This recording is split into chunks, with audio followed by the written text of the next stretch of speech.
Welcome to my channel. In my channel, you can watch various type of fiction and fantasy audiobook. If you want more video like this, please subscribe my channel. Marvel Comics. I'm not a god, I'm the man who outplays Doctor Doom.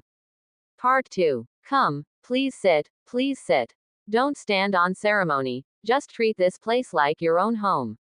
Seeing Lin Yi turn to leave, Foggy hurriedly greeted him and pushed him toward the sofa with both hands. Lin Yi was pushed so hard by him that he almost lost his balance. Goodness, this enthusiasm was even more intense than when Mrs. Martha gave him extra grilled sausages. Mr. Foggy, I am just here to deliver food, and after I finish delivering it, I should leave. Lin Yi shrank back while trying to pull his arm out of Foggy's hands. Matt was not even here, so staying here had no meaning for him. Hey, don't rush to leave. Not only did Foggy not let go, but he gripped even tighter. Since you came, it's fate.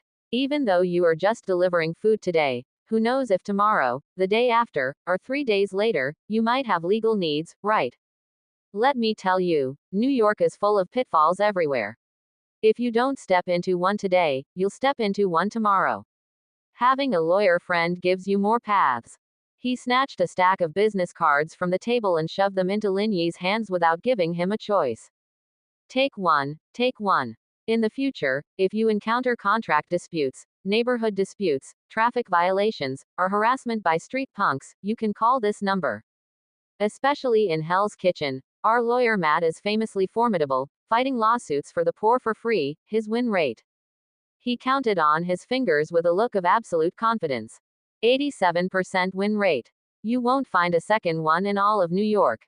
Lin Yi looked down at the stack of business cards in his hand, which were printed with Nelson and Murdoch Law Firm, and edged in gold foil. The corner of his mouth twitched.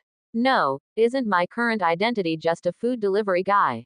What legal needs could I possibly have? Do I need legal aid if I get into a fight with a customer over a bad review? Harassed by punks. It's already good enough that I don't beat them up. Mr. Foggy, I really don't need. You do. Foggy forcefully stuffed the business card into his pocket, then turned around to pick up a folder from the table. How about this? Let me introduce you to our scope of business. Civil cases, criminal cases, commercial disputes, estate inheritance, divorce litigation. Wait, divorce litigation. Lin Yi's eyes suddenly widened. I'm not even married yet. It's better to prepare for a rainy day. Foggy smiled with a sincere face, showing not a trace of embarrassment. I see you're not that young anymore. What if it happens in the future? Understanding it in advance won't hurt. Let me tell you, if you fight a divorce lawsuit well, property division won't suffer, and you can also get child custody. Lin Yi. So this was what a top-tier salesperson was like. Lin Yi had finally experienced it. He began to seriously consider whether jumping out of the window right now or continuing to listen to Foggy's sales pitch would be more painful. It should be continuing to stay here. Flipping out of a window was simply too easy for him. Mr. Foggy. Lin Yi interrupted him. I really have an urgent matter. After delivering this order, I still have to rush to the next one. Look, if there's nothing else, I'll be heading out first. Don't. Foggy grabbed him by the arm. Sit for a while longer and have a cup of coffee. Coffee is free here. Let me tell you, this coffee was brought back from Colombia by Matt, authentic. He turned around and was about to pour coffee. Lin Yi seized the opportunity to move 2 steps toward the door. No, really don't want any. Oh, don't be polite. Really don't need to. You do. Just as Lin Yi was about to be melted by Foggy's enthusiasm, a sound of footsteps came from the doorway. Very light, very rhythmic, the sound of the blind cane tapping on the ground was crisp and steady. Foggy. A calm voice came from the doorway. Lin Yi instinctively turned his head. Standing at the doorway was a man wearing an old suit and sunglasses, leaning on a blind cane, with his face slightly turned toward the room, as if sizing up the movement inside. Matt Murdoch. Foggy immediately let go of Lin Yi and greeted him with a smile. Matt, you're back. Perfect. This young man brought you food delivery. Matt didn't speak, just slightly tilted his head. His ears twitched. He could hear that there was someone else besides Foggy in the room. Out of professional habit, He held his breath and concentrated, listening, toward Lin Yi. Lin Yi's heartbeat was steady and powerful, about 55 beats per minute. This kind of heart rate was not something an ordinary person should have. It was more like a soldier who had undergone long-term, high-intensity training. Well, although Lin Yi had never received any training at all, it was all peak physical fitness given to him by the system. If Lin Yi knew what Matt was thinking, he would definitely burst out laughing. Moreover, from Lin Yi's breathing, he heard an abnormality in lung capacity. An ordinary person inhales about 500 milliliters, but the person in front of him took deep and lingering breaths every time, at least more than twice that of an ordinary adult male. This was not an ordinary delivery guy. This should be the guy who shouted, "I want to fight 100, in the warehouse last night." Matt had a clear idea in his mind. "I didn't order delivery," Matt said indifferently. "Huh." Foggy was stunned. "You didn't order it. Then this." He might have walked into the wrong door. Although he didn't know Lin Yi's purpose for coming here, Matt didn't intend to acknowledge him either. After all, his identity at this moment was Lawyer Matt, not Daredevil.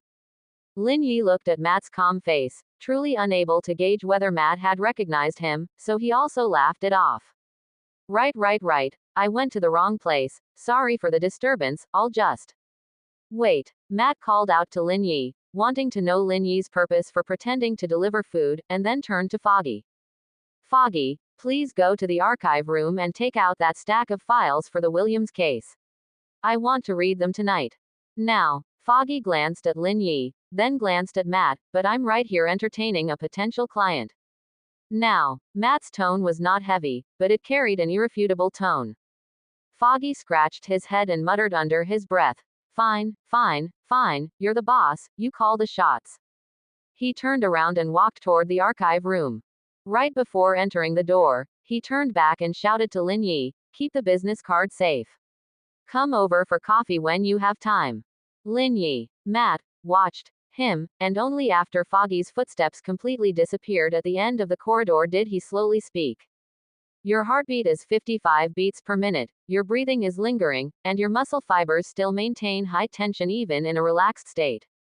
Although Lin Yi expected it, his heart still skipped a beat. This is not a physique an ordinary delivery guy should have.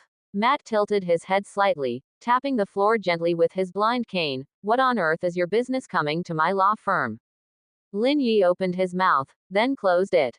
He originally wanted to act a bit more, such as, Lawyer Matt, what are you talking about? I don't understand, but facing those eyes covered by sunglasses, he suddenly felt that making up lies was exhausting. So you recognized me. Did you have sonar installed in those ears of yours, sir? Lin Yi couldn't help muttering. Matt didn't take the bait and remained silent. Seeing that Matt wasn't speaking, Lin Yi gave an awkward smile and honestly stated the reason he came. However, Matt shook his head. If you're here to have me sue the hand for imprisoning mutants, then I'll take the case. If it's for anything else, then I'm sorry, as a blind man I can't help you with anything, please leave. As if he were just a lawyer. Lin Yi was slightly stunned. It seemed that Matt was still maintaining his persona of not being Daredevil in front of him. Fine then, I'll just lay my cards on the table directly. So he lowered his voice and said, I know your identity. The air went quiet for a split second. Matt's fingers holding his blind cane tightened slightly. His heart skipped a beat. Hardly anyone knew Daredevil's identity. Could this delivery driver have recognized him? Matt's face remained calm, still stubbornly denying. What identity? Lin Yi leaned close to him. Of course your nighttime identity. At this point, Matt was certain that this delivery driver knew his identity as Daredevil. How did he pull that off? When and how did you recognize me? Matt's voice dropped a few degrees, carrying a trace of imperceptible vigilance. I recognized you yesterday when we fought side by side in the warehouse.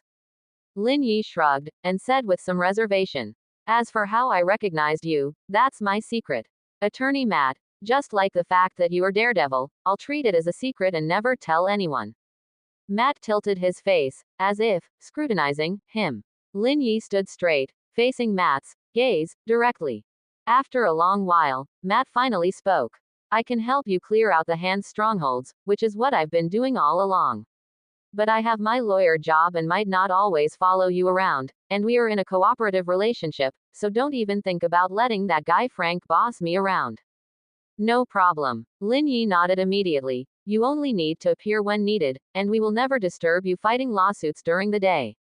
And he lowered his voice. Big brother Frank said, if you come, he'll treat you to a beer. Matt. He fell silent for a moment, seemingly imagining the expression on Frank's face when he said those words. That's not his exact words. Lin Yi scratched his head. Pretty much that's what it means. Matt thought for a moment and finally nodded. All right. Lin Yi almost couldn't help cheering out loud. Great. Matt. Attorney Matt, welcome aboard. Not joining. Matt interrupted him, turning around and walking toward the office, just occasional cooperation. Got it. Occasional cooperation, occasional cooperation. Lin Yi smiled from ear to ear. He took a slip of paper out of his pocket and shoved it into Matt's hand. It had the address of the safe house written on it. This is the address of Big Brother Frank's safe house. Matt took the note, his fingers sliding gently across the paper, as if reading the address on it. How to contact. Shall I add you on something? Lin Yi took out his phone. I'll text you if anything comes up. Matt rattled off a string of numbers. You don't use other messaging apps? Lin Yi asked tentatively. Matt was expressionless. Just text me. Fine, text it is. When Lin Yi walked out of the law firm's door, Foggy happened to come out of the archive room carrying a stack of files. Seeing him, he immediately greeted him warmly again. Leaving just like that, not staying a bit longer. Have a cup of coffee. No thanks, the delivery is done, I'm rushing to the next one. Lin Yi hopped on his little e-bike and sped away like the wind. In the rearview mirror, he vaguely saw Matt standing at the second-floor window of the law firm, his profile turned toward his direction. Having good ears is one thing, but standing that high and still being able to hear me. Lin Yi muttered, what's so great about having super hearing? All you do is eavesdrop on people. A few days later, in the evening, Lin Yi and Peter found another outer stronghold of the hand. The stronghold was hidden in a theater in Queens, and beneath the stage, they had converted it into an interrogation room and a database. It didn't take long for the two of them to take care of all the ninjas inside. It was a pity there weren't many ninjas inside, nor much useful information. Seeing that they couldn't win and couldn't escape, these ninjas immediately swallowed pills to commit suicide. There was simply no time to interrogate them. After settling things, the two sneaked out the back door, preparing to take a detour back to the safe house.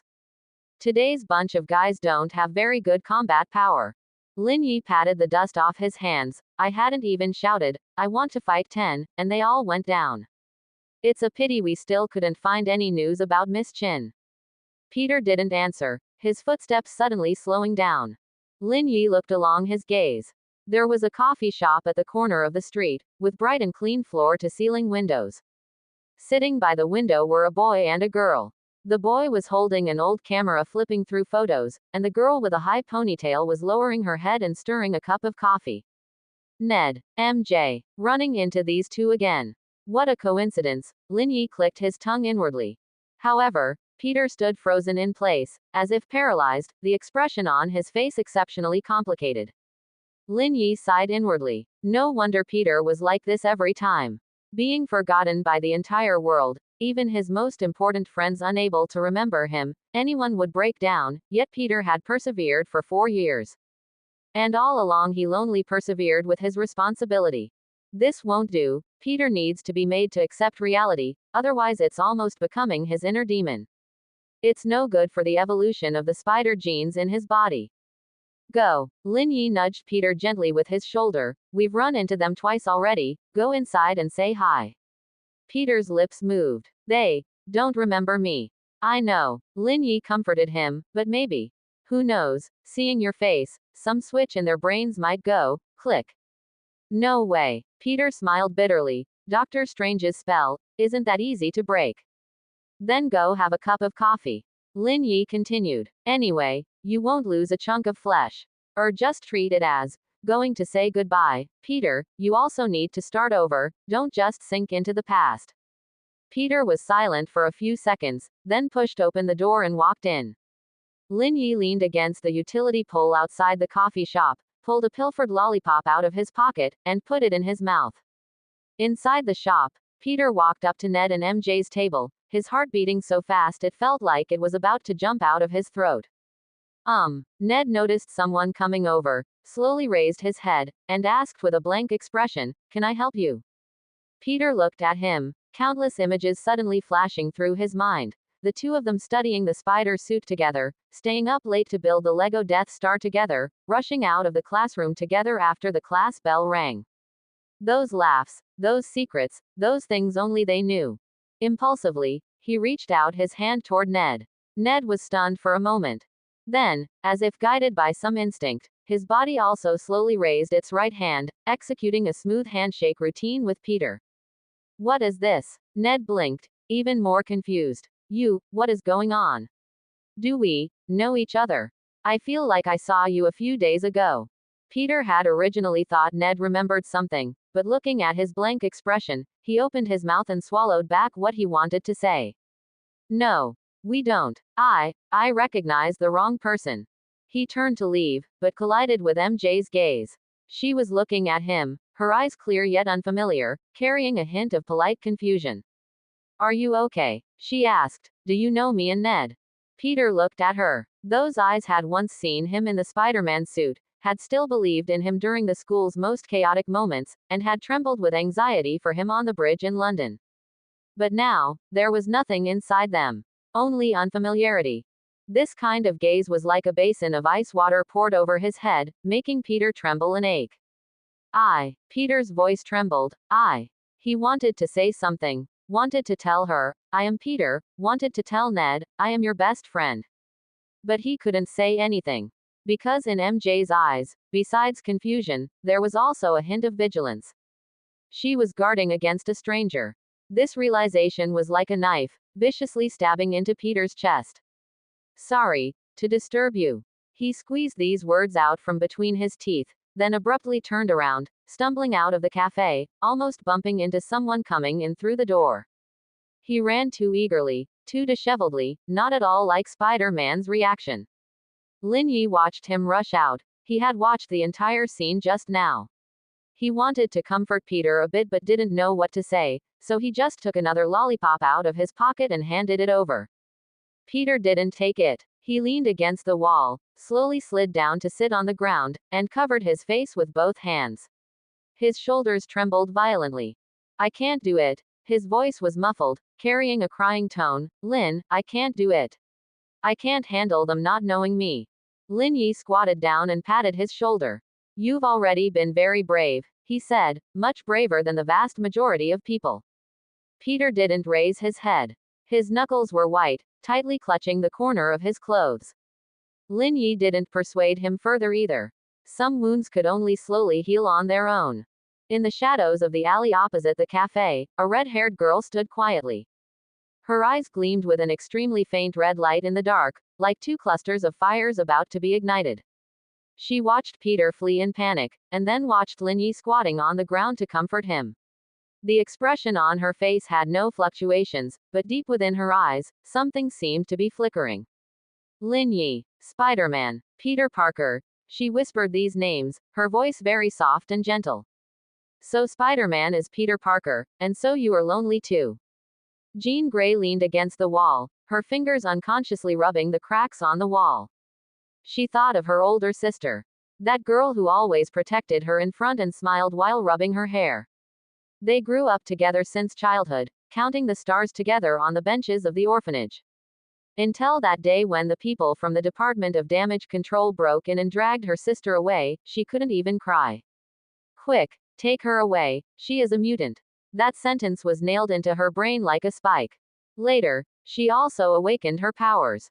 When that scorching, uncontrollable power surged from within her, she frightened the people around her. But no one helped her, no one told her how to control it. She was too familiar with that kind of loneliness. Clearly, someone very important was right in front of her, yet she couldn't reach them no matter what. She had originally regarded Spider-Man as an enemy disrupting her plans, but now, looking at the boy curled up in the corner crying, she suddenly felt that they seemed to be the same kind of person. "Madame Gao," She sneered in her heart. You asked me to find Spider-Man's weakness, but isn't his greatest weakness the people he cares about most? As long as she started with the people he cared about most, how could he still fight? She turned and disappeared into the alley, gradually walking further away in the night. Over the past few days, several strongholds of the hand had been wiped out by Lin Yi and the others, and Madame Gao was already anxious. Thus, she asked Jean Grey to find an opportunity to eliminate Lin Yi and the others, otherwise she would no longer continue to support and cooperate with her plan. Jean Grey had no choice but to agree. After Lin Yi and Peter wiped out that stronghold of the hand tonight, she had been tailing the two of them all along, not expecting to witness this scene. Although she sympathized with Peter a bit, for the sake of the supremely important plan in her heart, she still decided to use Peter as a breakthrough point. She had already thought of an excellent idea targeting Peter. On the other side, Lin Yi suddenly shivered. Lin Yi shivered. He turned his head to look in the direction where Jean Grey had left. What person was over there? Lin Yi narrowed his eyes, but still couldn't see anything. Someone was tracking and monitoring them. Lin Yi didn't dare to stay long, and quickly pulled Peter toward the safe house. Over the next few days, Lin Yi, Peter, Frank, and Matt joined forces to continue plowing through the peripheral strongholds of the hand all over New York. Daredevil was responsible for intelligence and covert clearance, Frank was responsible for firepower suppression, Peter charged in from the roofs, and Lin Yi recklessly charged in head-on. The four of them cooperated with increasing tacit understanding, wiping out one stronghold after another. Finally, in a stronghold in Hell's Kitchen disguised as an underground boxing ring, they got news about Miss Chin. Lin Yi used some small tricks to make this ninja open his mouth. Miss Chin is right at the West Side Dock's underground dock, that is our headquarters in New York. This ninja said, tortured to the point of being unrecognizable and on the verge of death. Peter said happily. So this Miss Chin has been hiding right in the West Side Dock's underground dock all along, playing hide and seek right under our noses. Frank snorted coldly. Care if it's under the nose or not, hasn't she still been found by us? What should we do next? Go to their headquarters to look for this Miss Chin? Peter asked, looking at Lin Yi. He didn't know that a few days ago, this Miss Chin they had worked so hard to find was actually not far from them. Go. Since we know, let's go meet her. Lin Yi nodded, still thinking about persuading Jean Grey, but not tonight. The headquarters guards are definitely different from the peripheral strongholds, we must prepare well. He looked at Matt. Lawyer Matt, tomorrow night, are you free? Matt leaned on his blind cane, stood in the shadows, and said indifferently, send a text message. Lin Yi grinned widely. Got it. Anyway, Lin Yi put away his smile. We are just going to investigate Miss Chin this time, so let's avoid fighting if we can. Matt was stunned, and since he didn't know the situation, he asked, why? So Lin Yi explained Miss Chin's abilities to him. Think about it, that Miss Chin can remotely invade Dr. Banner's consciousness and provoke the Hulk out. What level of mental attack must that be? Lin Yi continued. Big Brother Daredevil, no matter how sharp your ears are, can you hear a mental attack? To avoid exposing Matt's identity, Lin Yi called him Daredevil whenever he wore his suit. Matt looked thoughtful, shook his head, and replied, no.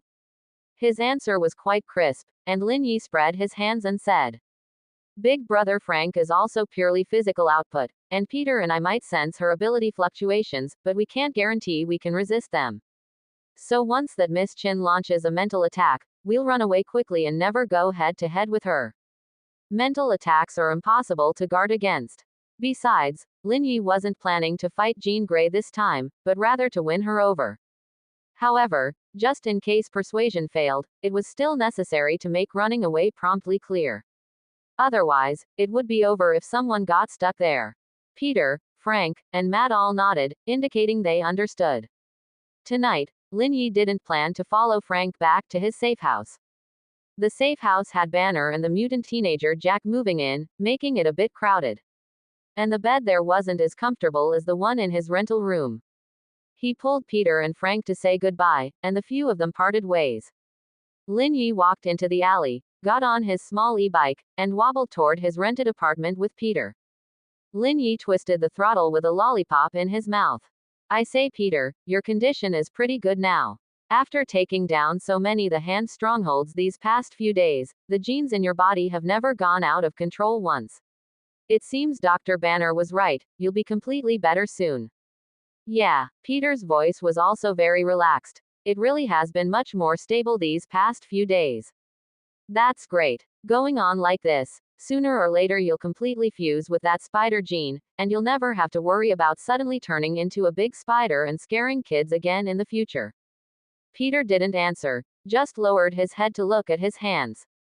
His strength, speed, and reaction abilities had now greatly improved. His spider sense had also expanded its range a lot compared to before, and he could even prejudge the enemy's attack trajectory in advance. And he had already become skilled in using the organic web generated from his body. Everything was truly continuing to develop in a good direction. Just as Lin Yi and the others took down the hand stronghold, Jean Grey had already begun her operation. She had been lurking near MJ's residence for several days. Every day she followed far behind MJ. Little by little, she learned MJ's tone of voice and usual habits. Just to avoid arousing Peter's suspicion after controlling MJ. In fact, Jean Grey really didn't want to use MJ to coerce Peter. But her ultimate plan could no longer be delayed. And Peter was one of the obstacles. Jean Grey sighed, her eyes glowing with a faint red light in the dark. An invisible energy quickly flew toward the high ponytail girl in the distance. MJ was walking out of the convenience store entrance, carrying a bag of bread and milk in her hand. She lowered her head, her pace not fast, as if she was thinking about something on her mind. Suddenly, her steps paused. A trace of extremely faint red light flashed in her eyes, fleeting in an instant. Jean Grey was hiding in an alley dozens of meters away, her red hair mostly covered by her hoodie, her eyes staring closely at MJ who was controlled by her. She hadn't awakened her powers for long, and her telepathy was still very crude. She could only control one person within a range of dozens of meters. Controlled by Jean Grey, MJ walked toward the apartment rented by Lin Yi and Peter. According to the hand's intelligence data, Peter lived right here. Lin Yi turned the corner on his small e-bike, and the apartment building was not far ahead. He was pondering in his heart what to eat tonight. Should he cook instant noodles with an egg, or go to Mrs. Martha's place to sponge off a couple of grilled sausages? Peter in the back seat suddenly stiffened. His gaze fell on the entrance of the apartment building, where a familiar figure was standing. High ponytail, light-colored jacket, carrying a bag of bread in hand. It was MJ. Peter's heart shrank fiercely. In the cafe a few days ago, her look at him was so unfamiliar and vigilant, like looking at a malicious stranger. He didn't want to see that kind of look again. He subconsciously turned his head to the other side, not wanting her to see him. But at this moment, that figure suddenly moved. MJ raised her hand, waved in his direction, and shouted loudly, "Peter." Peter was stunned all over. What did she call him? Peter, not you, not that gentleman, but Peter. She remembered. Peter's mind went blank, and his heartbeat soared directly. He had no time to think at all, jumped off the back seat of the small e-bike, and rushed toward MJ as soon as his feet hit the ground. MJ, MJ. His voice was trembling, and his eye sockets turned red immediately. Lin Yi was startled by this sudden movement, and the small e-bike almost lost balance. Hey, hey, hey. What are you doing? You didn't even give a heads up before jumping out of the vehicle. He looked back and saw that Peter had already run in front of that high ponytail girl, excitedly grabbing her hands and babbling something. MJ, why is she here? Lin Yi narrowed his eyes and muttered in his heart, what is going on? The other day MJ looked at Peter like a stranger, why is she suddenly so enthusiastic today? Could that meeting the other day have really broken Doctor Strange's magic? That's not right. If the spell was so easy to break, where would Doctor Strange put his old face? Lin Yi scratched his head, parked the small e-bike on the roadside, and walked over leisurely. Peter stood in front of MJ, so excited that he couldn't speak fluently. MJ, you remembered. Did you really remember? A gentle smile appeared on MJ's face. Yeah, Peter, I don't know what's going on, but recently my head suddenly has a lot more images. You, Ned, school, the laboratory, and what you looked like wearing that red and blue suit. Peter's tears gushed out instantly. MJ, He didn't know what to say, just tightly grasping her hand. I thought you would never remember me. How could I forget you, Peter? MJ's voice was very soft. You are a very important person. Peter's tears finally couldn't help falling, and he choked out. These past few years, I think of you every day, think of Ned, think of things in the past. Peter started rambling, talking about how he had single-handedly carried the identity of Spider-Man to live in New York for the past 4 years, how he took odd jobs to pay the rent, and how he ate cold pizza alone on the rooftop. Then he talked about how he often woke up from nightmares in the middle of the night, dreaming of Aunt May and Uncle Ben, dreaming of Ned and MJ, and dreaming of those days that could never be returned to. Fortunately, he met Lin Yi, and his life changed, otherwise, he definitely would have collapsed right then and there. As he spoke, his gaze softened and turned toward Lin Yi in the distance. MJ listened quietly, occasionally nodding and occasionally saying, I know, Peter. Peter wanted to pour out everything from the past few years. After talking for a long time, he realized he had said too much and quickly wiped his tears. I'm sorry, MJ, I was too excited and said a bunch of messy things. It's fine. MJ smiled gently. I'm so glad you could tell me these. Jean Grey was very happy. Peter's huge reaction indicated that he believed MJ at this moment. Then, let's entangle Peter using MJ's identity. Then MJ paused and continued, Peter, these past few days, can you accompany me? Peter was stunned for a moment. Accompany you? MJ lowered her head. My head has a lot of messy memories that I haven't fully sorted out yet. I want you to help me recall our past affairs. Peter's eyes turned red again. Okay, I'll accompany you. Wherever you want to go is fine. He was so excited that he couldn't speak fluently, completely failing to notice the flash of strangeness deep in MJ's eyes. Lin Yi stood not far away, watching this scene with his brows slightly furrowed, always feeling something was wrong. MJ's change was too fast.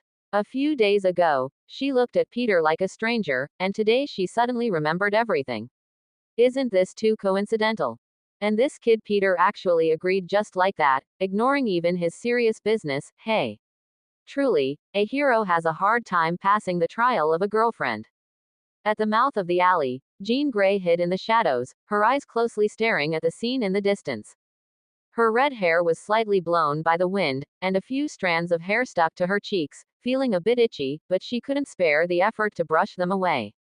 Peter was entangled by MJ.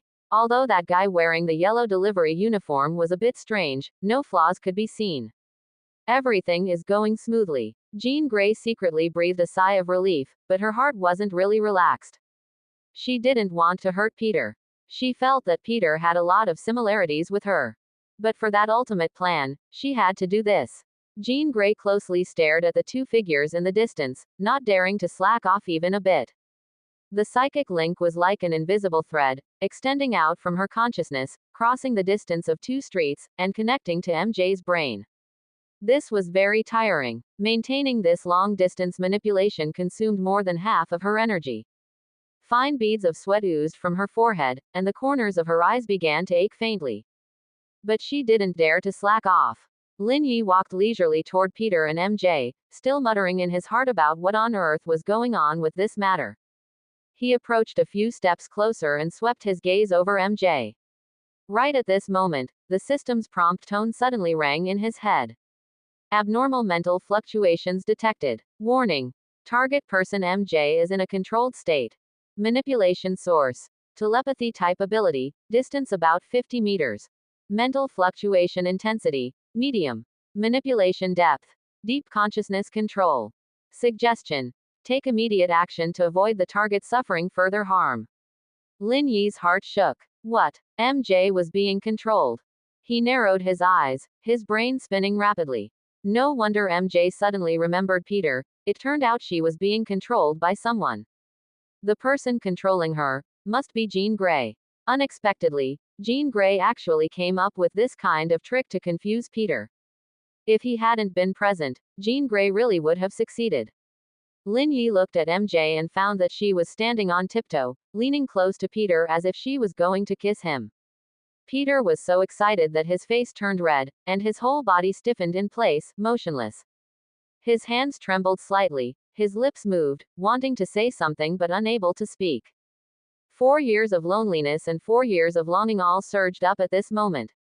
He was too excited, so excited that he completely failed to notice the strangeness in the depths of MJ's eyes. Not good. Can't let Peter succeed. Bah, can't let Jean Grey succeed. Lin Yi didn't have time to think more, opening his mouth right at MJ. Bold monster. Show your true form right now.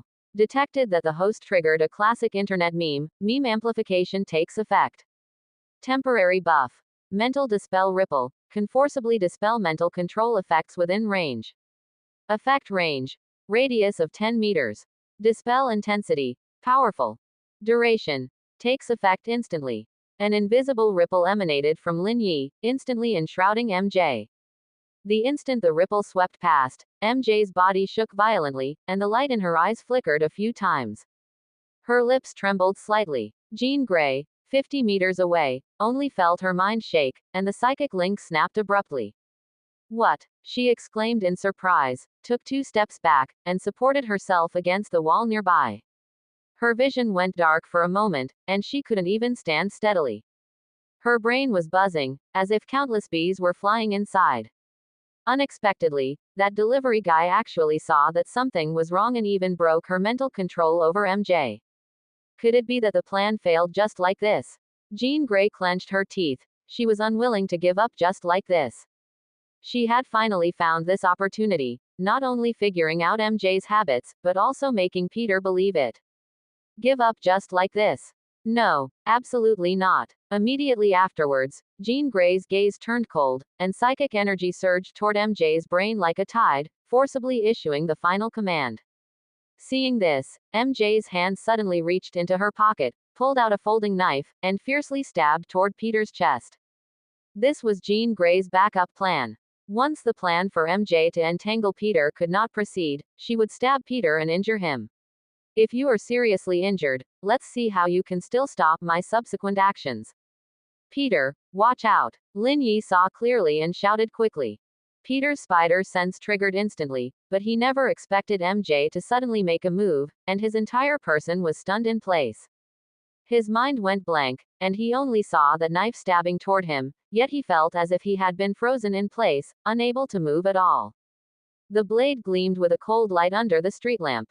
At the critical moment of a hair's breadth, 2 strands of web shot out from Lin Yi's fingertips, precisely entangling MJ's wrist and giving it a fierce yank. Snap! The folding knife dropped to the ground, making a crisp sound. The blade bounced twice on the concrete ground and finally stopped by the roadside. In that very instant just now, the knife was only a few centimeters away from Peter's chest.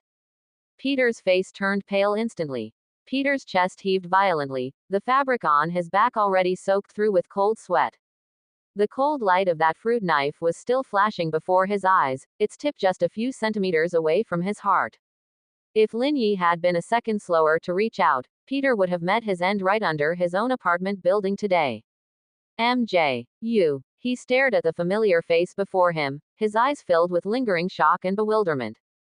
The second before, the two of them had been extremely close. The next second, the other person had pulled out a knife and stabbed it toward his heart. What on earth was going on? MJ's eyes flickered, gradually regaining clarity. But her whole body was shaking like a leaf. She first glanced at the fruit knife lying on the ground, then looked up at Peter, and finally her gaze fell on Lin Yi, her voice trembling. What just happened to me? Who are you people? Her last stretch of memory still stopped at the entrance of the convenience store, holding bread and milk in her hand, walking home. How could she blink her eyes and open them again to find herself standing under a strange apartment building, gripping a knife in her hand? She lowered her head to look at her own hands, her fingertips still trembling uncontrollably, as if she had just gripped something scalding hot. Peter's heart instantly sank to the bottom. It was this look again. Unfamiliar, vigilant, carrying a bit of helpless defense, exactly the same as when they bumped into each other at the cafe a few days ago. The tender smile from just now, the way she called his name, they were all gone without a trace. I'm Peter. His voice was hoarse as he took half a step forward. Don't you remember? You just called my name, and you said, you still remembered things about our past. MJ stepped back with a frown, her brows knitted tightly. Peter. I don't know you. Why would I be here? The more she spoke, the more panicked she became, her footsteps constantly moving backward like she had run into a stalking freak. I'm going home. As soon as she turned and took a step, her legs went soft and she almost fell to the ground, managing to steady herself only thanks to reaching out to support herself against the wall. Lin Yi had no time to meddle in this cliché family reunion scene, turning his head to scan the surrounding alleyway entrances while the system prompt in his mind was spamming the screen. Detected that the psychic control source has broken contact, the distance is rapidly increasing. Current distance 120 meters. Movement direction northeast alley. Movement speed running fast. Warning. Target is about to leave perception range. Boy, Jean Grey sure knows how to run. She retreated the moment her knife was knocked away, not dragging her feet at all. Lin Yi raised his eyes to look over, only catching a flash of red hair at the mouth of the alley before it turned a corner and disappeared. He chased for 2 steps along the way, turning the street corner only to see an overturned trash can, garbage scattered all over the ground, and the person long gone. Warning. Target has left perception range. Fine, she ran away again. Lin Yi curled his lips, complaining inwardly. Why run so fast? We don't eat people, at least chat for a couple of sentences before leaving. He sighed and turned to walk back. Peter was still standing in place, looking like his soul had been sucked out. The second before, he had been crying his eyes out thinking the clouds had parted to see the bright moon, but this second he was directly beaten back to his original form, standing there like a soul-deprived statue. She doesn't remember me again. Peter's voice was pressed very low. Is she never going to remember me again?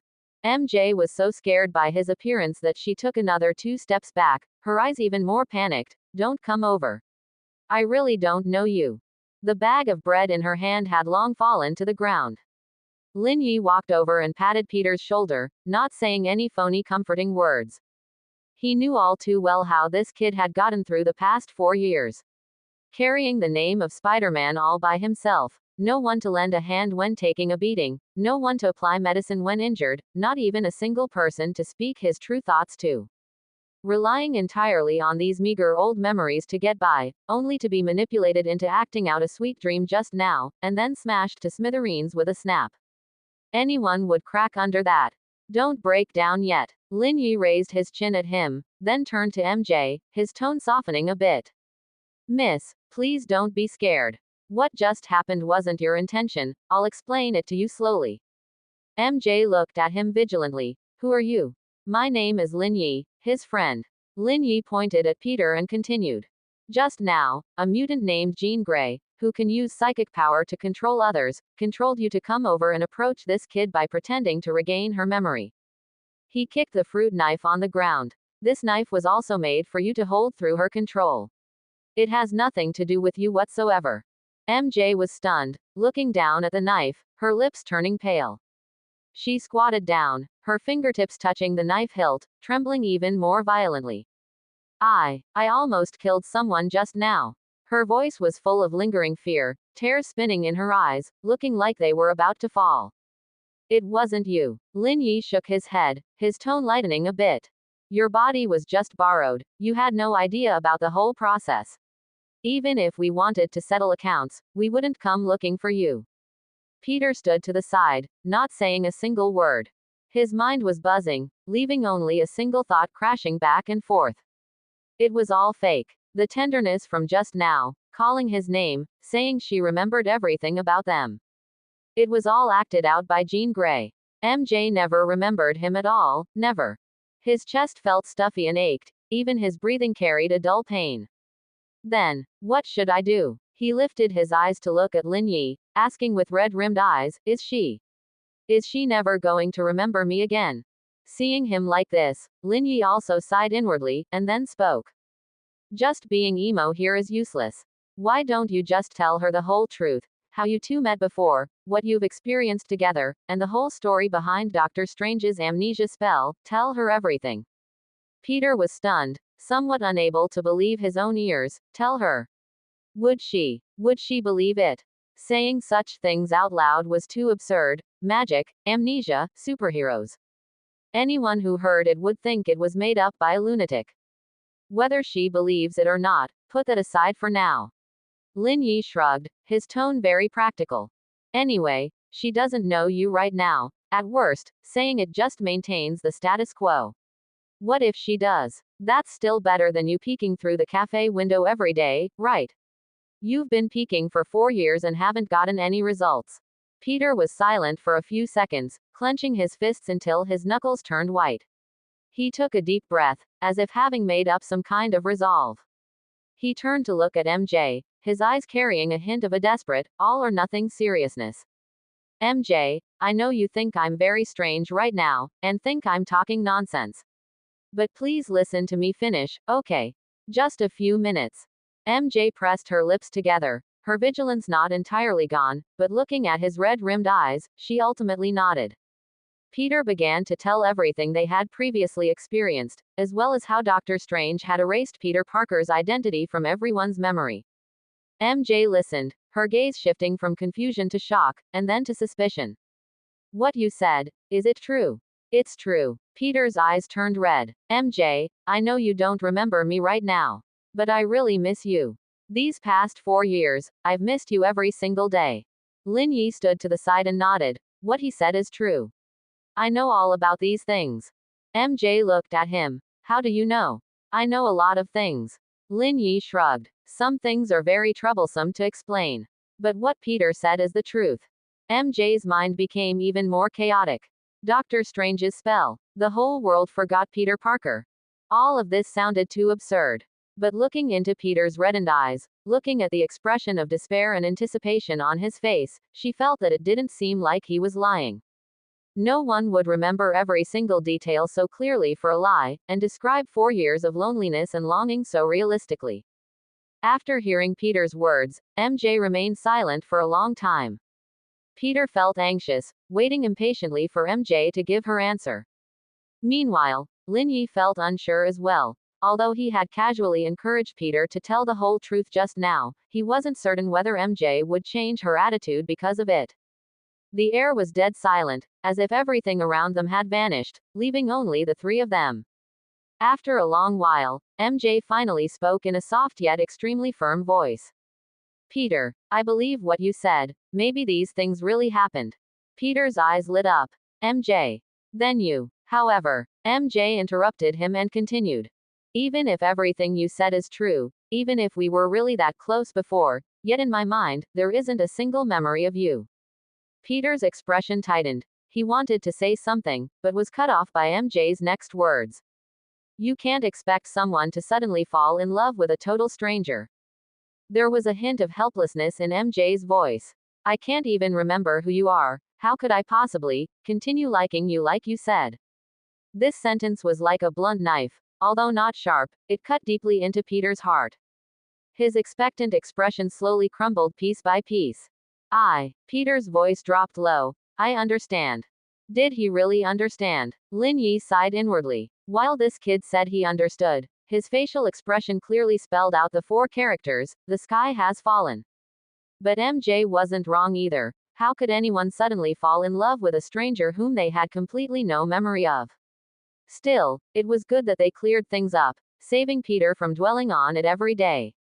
After saying, sorry, to Peter, MJ turned and walked away.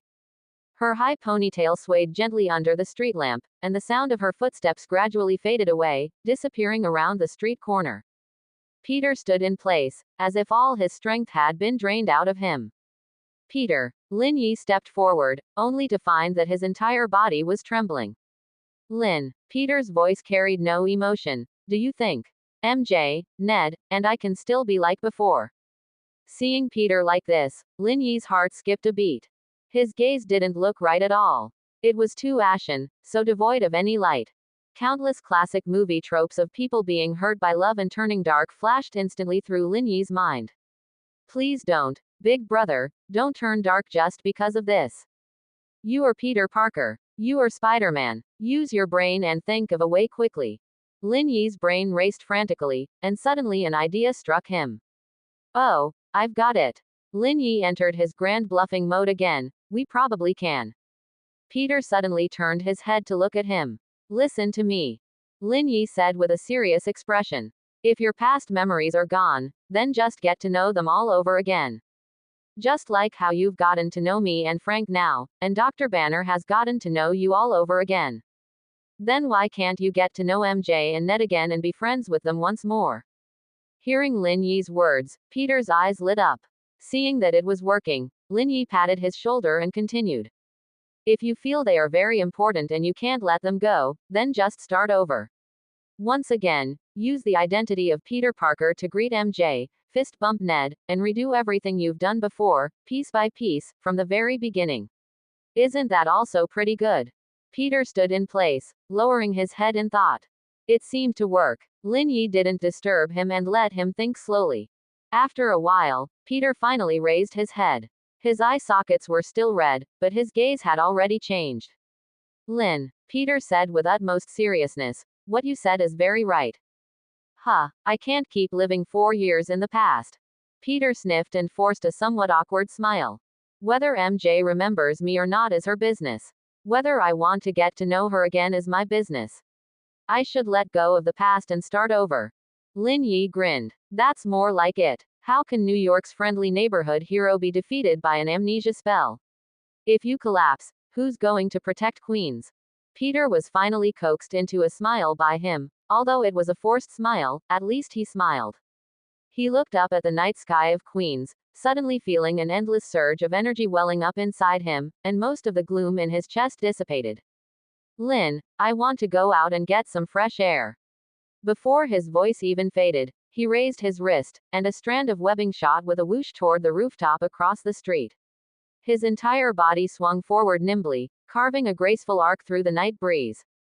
Hey, remember to put on your mask. Lin Yi shouted, watching that figure swing further and further away among the buildings. Got it. Peter's voice carried back from afar along with the wind. Soon he vanished without a trace. He truly was a master of bluffing. He managed to sweet-talk Peter into feeling better even with this. Simply unbeatable. Complimenting himself in his heart, Lin Yi returned inside his apartment. He pulled a bucket of instant noodles out from under the bed, prepared it, and began eating it with relish. Neither of them knew that after this incident, Peter's state of mind had completely changed, and the spider genes within his body had thoroughly completed fusion with him. His strength had received an unprecedented boost. The hand headquarters. Jean Grey dragged her exhausted footsteps back. However, her head was still throbbing from what had just happened. Madame Gao had been waiting for her all along. Learning that she had returned, she paced over to her leaning on a cane. You're back. No expression could be seen on Madame Gao's face, but her voice was extremely gloomy. How did the plan go? Jean Grey shook her head and replied. It failed. I controlled that girl named MJ and successfully approached Spider-Man. But that delivery guy around Spider-Man not only saw through my mental control, but also drove me out of that girl's consciousness. What? He actually has this kind of ability? Madame Gao was extremely shocked. She had originally thought Lin Yi was just good at fighting, not expecting his abilities to far exceed her imagination. Her brows furrowed tightly as her fingers gently rubbed the top of her cane. After a long while, she finally spoke, her tone devoid of any joy or anger. I've indeed underestimated that group of people. Jean Grey didn't answer, a trace of exhaustion flashing across the depths of her eyes. She couldn't figure it out either. That guy unexpectedly had mental level abilities similar to hers as well. Could it be that he was also a mutant? A flash of sharpness crossed Jean Grey's eyes. Madame Gao didn't press for details. Both she and Jean Grey knew clearly in their hearts that they were merely using each other. Jean Grey wanted to use the power of the hand to rescue her sister and other mutants, while she wanted to use Jean Grey's abilities to achieve her own goals. Neither of them would tear apart their alliance over a single failure. But now, they had to execute the ultimate plan. Originally, she had intended to wait until Jean Grey solved one of the biggest troubles, Spider-Man, before executing it, but now it seemed there was no need to wait any longer. You know my current situation. Madame Gao slowly began to speak. During this period, Queens, Hell's Kitchen, the strongholds of operated for many years have been uprooted one by that group of people. The Hands leader Alexandra and the other leaders already have quite a few complaints about me. Jean Grey listened quietly as Madame Gao spoke, knowing exactly what Madame Gao wanted to say. We can't wait any longer. Madame Gao's tone rose significantly. The plan must be brought forward. We must have Hulk cause destruction in downtown New York as soon as possible, just like he did before. That way, both your and my objectives will be achieved. What Madame Gao wanted to do was use the Hulk riot to negotiate with the Department of Damage Control.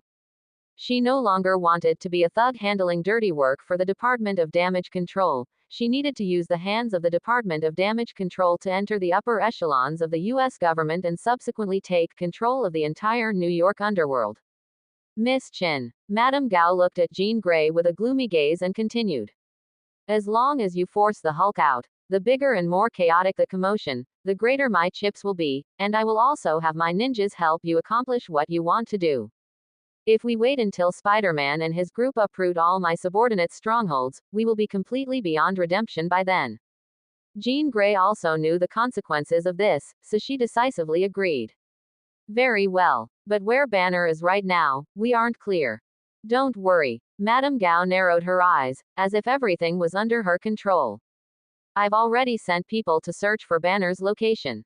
Spider-Man and his group think they are acting very secretly, little do they know they've already exposed some clues.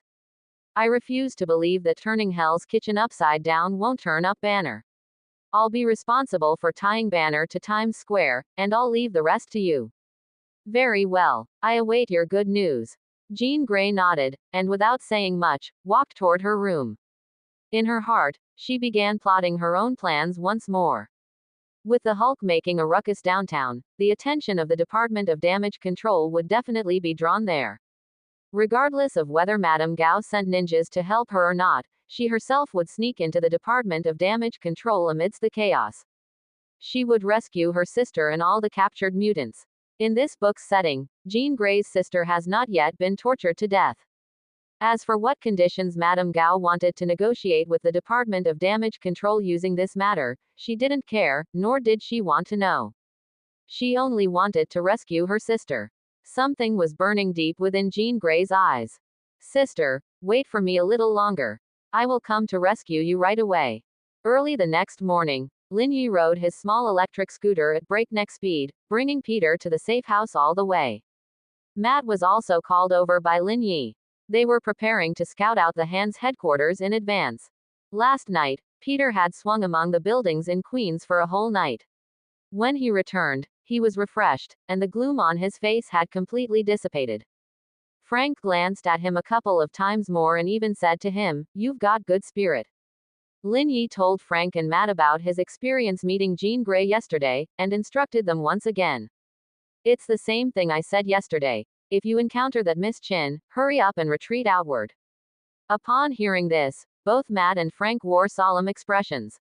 Being able to mind control others was simply too terrifying. Frank said, "Understood. When the time comes, I'll shoulder a Barrett outside to cover your retreat. The moment I find that so-called Miss Chin launching a mental attack on you, I'll shoot her dead immediately." Lin Yi gave him a deep look and said, "Big brother Frank, you must listen to my command before shooting, and absolutely don't act on your own initiative." He still had to persuade Jean Grey, "Don't let you kill her with a single shot by then. That would truly be a huge loss." Frank waved his hand and said, "Rest assured, I've always been very reliable. Whoever you tell me to hit, I hit, there definitely won't be any mistakes." "All right, that's it." Lin Yi nodded, and remembering something, said, "Only Dr. Banner and Jack are left in the safe house, tell them to lock the doors well." "Got it, don't worry, no one can track them down," Frank said with absolute certainty. The four of them packed their equipment and headed toward the Hands headquarters in Frank's van. They would make their move once it got dark. Not long after Lin Yi and the others left the safe house, several ninjas of the Hand stood up on the rooftop opposite the safe house. Following the traces, they found this place and indeed discovered the tracks of Lin Yi and the others. A ninja in black crouched at the edge of the roof, holding binoculars and carefully inspecting the surroundings of the safe house, then made a gesture toward behind him. "Those few people have already gone far away. Move out." After a burst of gibberish Japanese communication, 6 ninjas slid down the wall like ghosts. They quickly arrived at the wall of the safe house.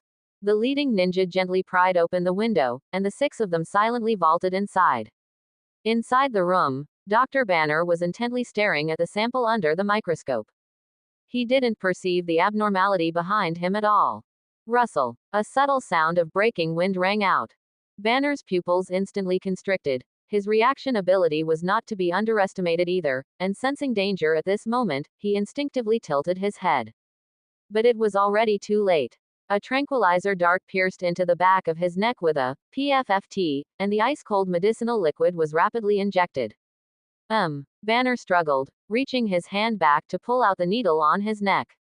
However, the drug's effect had already taken hold, his vision began to blur, and his limbs felt as heavy as if they were filled with lead.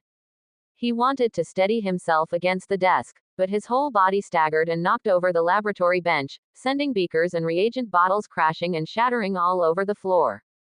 Banner looked behind him, only to see several ninja-dressed figures gradually approaching him. "You." Banner squeezed out 2 words from his throat, his eyelids growing heavier and heavier, until he finally collapsed to the ground with a thud. "Hurry up," the leading ninja shouted in a low voice. 2 ninjas immediately stepped forward, each propping up one of Banner's arms, and skillfully tied him tightly with special binding straps. They were all too aware of Banner's danger. Even with a trace of consciousness, this man could turn into that green monster. Another ninja with sharp eyes spotted the shimmering metal device on Banner's wrist. He reached out, gave it a gentle snap, and removed Banner's backup Hulk suppression device, putting it into his embrace.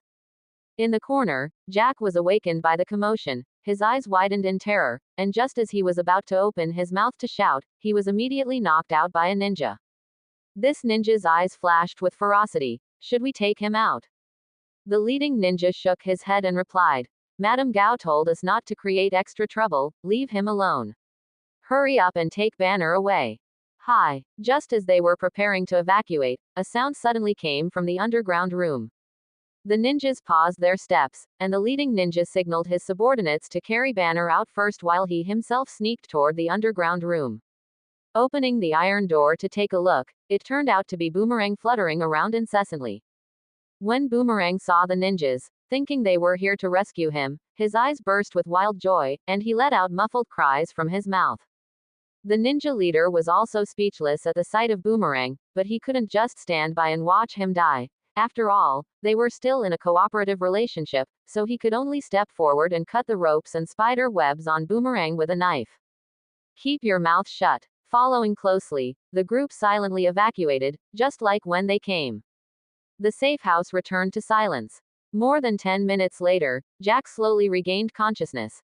He rubbed the back of his neck, sat up, and looked at the empty laboratory. Glass fragments all over the floor, overturned instruments, and the completely uninhabited room. "Oh no, Dr. Banner has been kidnapped." He trembled all over, grabbed the phone on the table, and shook as he tried to dial the number, but his hands shook so much that he couldn't even press the correct digits. Times Square. At this moment, the sunlight was just right, and the crowds were surging. The giant billboard screens were looping the latest movie trailers and trendy brand advertisements. Tourists were holding up phones and cameras, taking commemorative photos in front of the iconic steps. Office workers carried coffee with hurried steps, squeezing a path through the crowd. Street performers strummed guitars, their singing mixed into the noisy human voices, drifting far away. Everything was New York's most ordinary yet bustling appearance. No one noticed that in a secluded alley, a man in a wrinkled shirt was supporting himself against the wall and staggeringly standing up. Banner woke up from dizziness, only to find himself thrown into an alley, with no one around. He propped himself straight against the wall, his mind still groggy, but he reached out to touch his wrist at the very first moment. Empty. His portable backup Hulk suppression device was gone. It must have been taken by that group of ninjas again. Banner's expression changed instantly, and cold sweat streamed down in a gush. He gritted his teeth and quickly looked around. Those ninjas took his suppression device and threw him here. They definitely didn't harbor any good intentions. Before he could think more, a familiar, scorching mental fluctuation suddenly surged from afar, like a red-hot needle stabbing straight into his mind. Aha! Banner violently hugged his head, his whole body arching, screaming out in agony. That was Jean Grey's mental attack. On the roof of a building dozens of meters away, the red-haired girl stood quietly, a faint red light glowing in the depths of her eyes. She stared tightly at the curled-up figure in the distance, her mental energy surging toward Banner's consciousness wave after wave like a tide. "I'm sorry," she murmured in a low voice, "but I have to do this." Banner's pupils shrank sharply, and the Hulk inside his body was stimulated to extreme anger by the mental attack. He couldn't suppress the Hulk anymore. His skin began to turn green, his muscles swelled wildly, his bones made cracking sounds, and his size skyrocketed at a rate visible to the naked eye. Roar! A deafening roar soared into the sky, startling the pigeons all over Times Square into flight. "Savage Hulk, make your appearance." The 2.6-meter green giant stomped and collapsed the fire hydrant at the alley entrance with one kick, and a column of water sprayed several meters high. He angrily looked around, then smashed the nearby fruit stand with a punch. The fruit crates exploded, and apples rolled all over the ground. Hulk, angry, he grabbed a parked sedan and flung it out like a rubber ball, smashing it into the storefront window opposite, sending glass shards flying. The bustling and peaceful Times Square of the previous second felt like someone had pressed the switch of chaos in the next second. "Monster! There's a monster! Run! Run! Oh my God! It's the Hulk! It's the Hulk!" Screams, cries, and car alarms sounded simultaneously, mixing together. People fled in all directions, unable to bother picking up their lost shoes. A mother holding a child turned pale, hugging the child tightly in her arms. Don't be afraid, Mommy is here." Several young people instead held up their phones to frantically film, their faces carrying expressions of shock, fear, and excitement. Captured it! Captured it! Holy shit, this footage is worth it. Are you crazy? Why aren't you running? Shouted the person beside him at the top of their lungs. Run from what? This is the Hulk. How many times in a lifetime can you see one? Post a tweet first. Ding. Host detected within the coverage area of a famous scene. In Lin Yi's mind, the system prompt tone exploded without warning. At this time, he was riding an e-bike, humming a tune as he hurried toward the West Side Pier, and was so startled by this sound that he almost rode the bike into a ditch. Triggered famous scene check-in mission. Hulk havoc in New York. Mission description. Witness and intervene in the famous scene. Hulk rampage. Savage Hulk appears in Times Square, indiscriminately destroying the city. Basic rewards. Energy resistance plus 30, physique enhancement plus 30, random skill fragment times 1. Extra challenge. Prevent the Hulk from causing massive casualties, protect civilians, and ultimately restore the Hulk's sanity or subdue the Hulk. Rewards doubled, unlock random item lottery times 2. Lin Yi. What's going on? He was stunned for a full few seconds before reacting, and then his whole body bounced up from the e-bike. Holy shit. The Hulk. Times Square. Isn't Dr. Banner in the safe house? He quickly took out his phone, and news pushes had already exploded all over the screen. Breaking news. Hulk goes on a rampage in Times Square. Live broadcast. Hulk attacks downtown, New York plunges into panic. Lin Yi's mood was incomparably shocked, and he quickly clicked on a news piece. In the live broadcast footage, the 2.6-meter green giant was holding up a small car, making a gesture to smash it toward the crowd. The camera shook violently, and the anchor's voice was trembling. "Viewers, we are currently near Times Square. The Hulk suddenly appeared, indiscriminately destroying downtown. The situation is completely out of control. The police have arrived, but it seems they can't stop him." Lin Yi's heart sank to the bottom. Banner, who was just in the safe house. The Hulk's rampage. With a hum in his mind, it instantly connected into a line. His home was raided. The moment they left the safe house for the West Side Pier, the Hulk went on a rampage in Times Square right after. What could this be if not his home being raided? Frank even said it was safe. He didn't expect to be slapped in the face immediately. Lin Yi immediately sent messages to Peter, Frank, and Matt, telling them to hurry over and rendezvous with him. On the other side, the chaos in Times Square continued to escalate. The Hulk kicked over a taxi with one kick, and the car body rolled a few times in the middle of the road, crashing heavily into the green belt. Black smoke puffed from the hood, and the driver scrambled out of the car, his legs too weak to stand steady. Help! Help! The police sirens went from far to near, and 5 or 6 police cars braked urgently at the street corner. Lock down the scene! Lock down the scene! A police sergeant roared, holding a loudspeaker. Evacuate the crowd! Everyone fall back! But the Hulk didn't give them time to react at all. He grabbed the fire hydrant on the roadside and hurled it fiercely toward the police cars. Boom! The fire hydrant smashed through the windshield of a police car, denting a large chunk of the body, and the siren stopped abruptly. Fire! Fire! The sergeant ordered with red eyes. Bang, bang, bang, bang, bang. Dense gunfire rang out, bullets hitting the Hulk's body without even scratching his skin. The Hulk lowered his head to look at his chest, let out an impatient low roar, and slapped away the police car closest to him. The police car flipped twice in the air and smashed onto the roadside with a clang, its wheels still spinning in the air. It's useless. A young policeman's voice was shaking. Sir, this is the Hulk. Bullets are useless against him. We still can't let him keep smashing. The sergeant gritted his teeth. Where are the helicopters? Where is the backup? In the sky, a police helicopter hovered in, its propellers whipping up a massive airflow, and the searchlight beam locked onto the massive figure of Hulk. Hulk, stop destroying immediately, shouted the loudspeaker on the helicopter.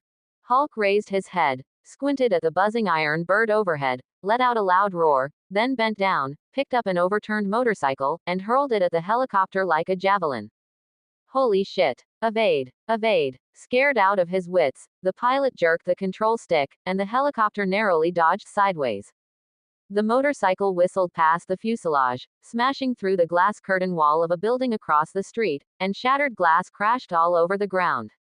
Retreat! Pull up! Pull up! The helicopter sheepishly climbed to a safe altitude, not daring to get too close again. Woo! Woo! The siren of an ambulance blended into the chaos. Firefighters and emergency personnel braved the danger and rushed into the quarantined area, carrying citizens injured by falling debris onto stretchers one by one. The wounded on the stretchers were covered in blood, and their groans were drowned out by the surrounding screams.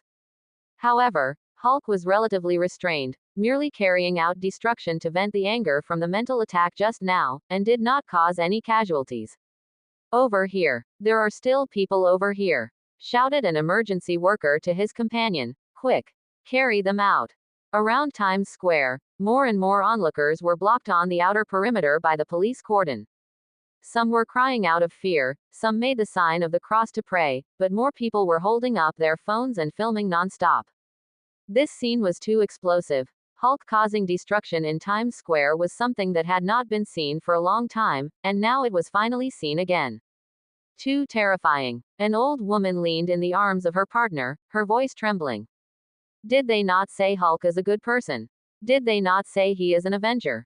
How did he suddenly become like this? Avengers. A young guy nearby sneered. They broke up long ago. In the New York of today, where are there so many superheroes to care whether you live or die? You cannot put it that way. Another little boy wearing a Spider-Man t-shirt stamped his feet anxiously. Spider-Man will definitely come. He will definitely come. Spider-Man. The young guy curled his lip. Can Spider-Man beat Hulk? Keep dreaming. Meanwhile, in multiple neighborhoods such as Manhattan and Brooklyn, ninjas dressed in ordinary clothes mixed in the crowd took advantage of the city attention being drawn to Hulk, quietly smashing shops, burning vehicles, and detonating small explosives. Their methods were professional, and their movements were fast and covert. By the time the police and passers-by reacted, they had long slipped into the crowd and disappeared. Flames and black smoke rose block after block, as if the entire city had been stabbed several times at once. Although Hulk only smashed things in Times Square, the entire New York seemed to have been invaded. Anyway, everything would be blamed on Hulk in the end. Above Times Square, more and more helicopters hovered in, with all sorts of logos on their fuselages. Global News, Associated Press, New York Daily, Daily Bugle. News helicopters from various media outlets scrambled to fly toward the scene, and the wind churned up by the propellers made the billboards snap loudly. In the Global News broadcast room, the anchor said at a rapid pace. Dear viewers, we have just received the latest news. The Hulk rampage incident has lasted for nearly 20 minutes, and the neighborhoods around Times Square have suffered severe damage. It is reported that the New York Police Department has dispatched all its police force, but facing a threat of Hulk-level, conventional firepower has yielded little effect.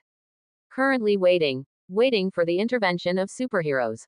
At the same time, multiple neighborhoods such as Manhattan and Brooklyn have also successively reported multiple explosions and riot events. There are reports that these riots are suspected to be artificially manufactured, with professional methods, highly overlapping with the time of Hulk rampage, and it cannot be ruled out that this is an organized and premeditated attack. The screen cut to the studio of the Daily Bugle. The old man Jonah Jameson sat in front of the anchor desk, dressed in a suit and tie, his face flushed red, and one could feel his spitting flying across the screen. Look, everyone look. Is this the Greenpeace Guardian you guys brag about every day? Jameson slammed the table fiercely. Hulk, smashed half a street of Times Square. I have said it long ago, not a single one of these superheroes and super monsters is reliable. Now it is great, the Avengers have broken up, who else can keep Hulk in check? The director shouted in the earpiece. Mr. Jameson, calm down, audience feedback. Calm down. What calm down? Jameson waved his hand broadly. What New York City citizens need is the truth. It is for someone to step up and take responsibility. Where is Spider-Man? Where is that masked kid wandering around Queens all day? Such a big thing happened downtown, where is he? And that delivery guy, as well as the one wearing skull clothes, where did all these people go? Scrolling subtitles at the bottom of the screen. Daily Bugle exclusive commentary, Hulk Rampage, who is responsible for New York.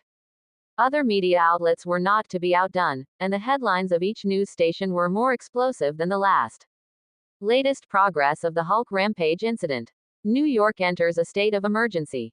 Multi-neighborhood serial explosions. Experts suspect they are artificially manufactured. White House spokesman said they are closely monitoring the situation and called on citizens to remain calm. Social media was even more boiling, and the top 10 trending searches across the entire network were completely dominated by Hulk. Hashtag Hulk Rampage, hashtag what happened to New York, hashtag where is Spider-Man, hashtag hang in there New York, The live broadcast room barrage flew by instantly. Holy shit, Hulk. Why? New York has a major incident once again. Is Hulk not an Avenger? Why are our own people fighting our own people? I feel bad for New York City citizens, having to experience an apocalypse every year. Spider-Man, come out quickly. New York needs you. Where is Captain Sam? Why has he not come out yet?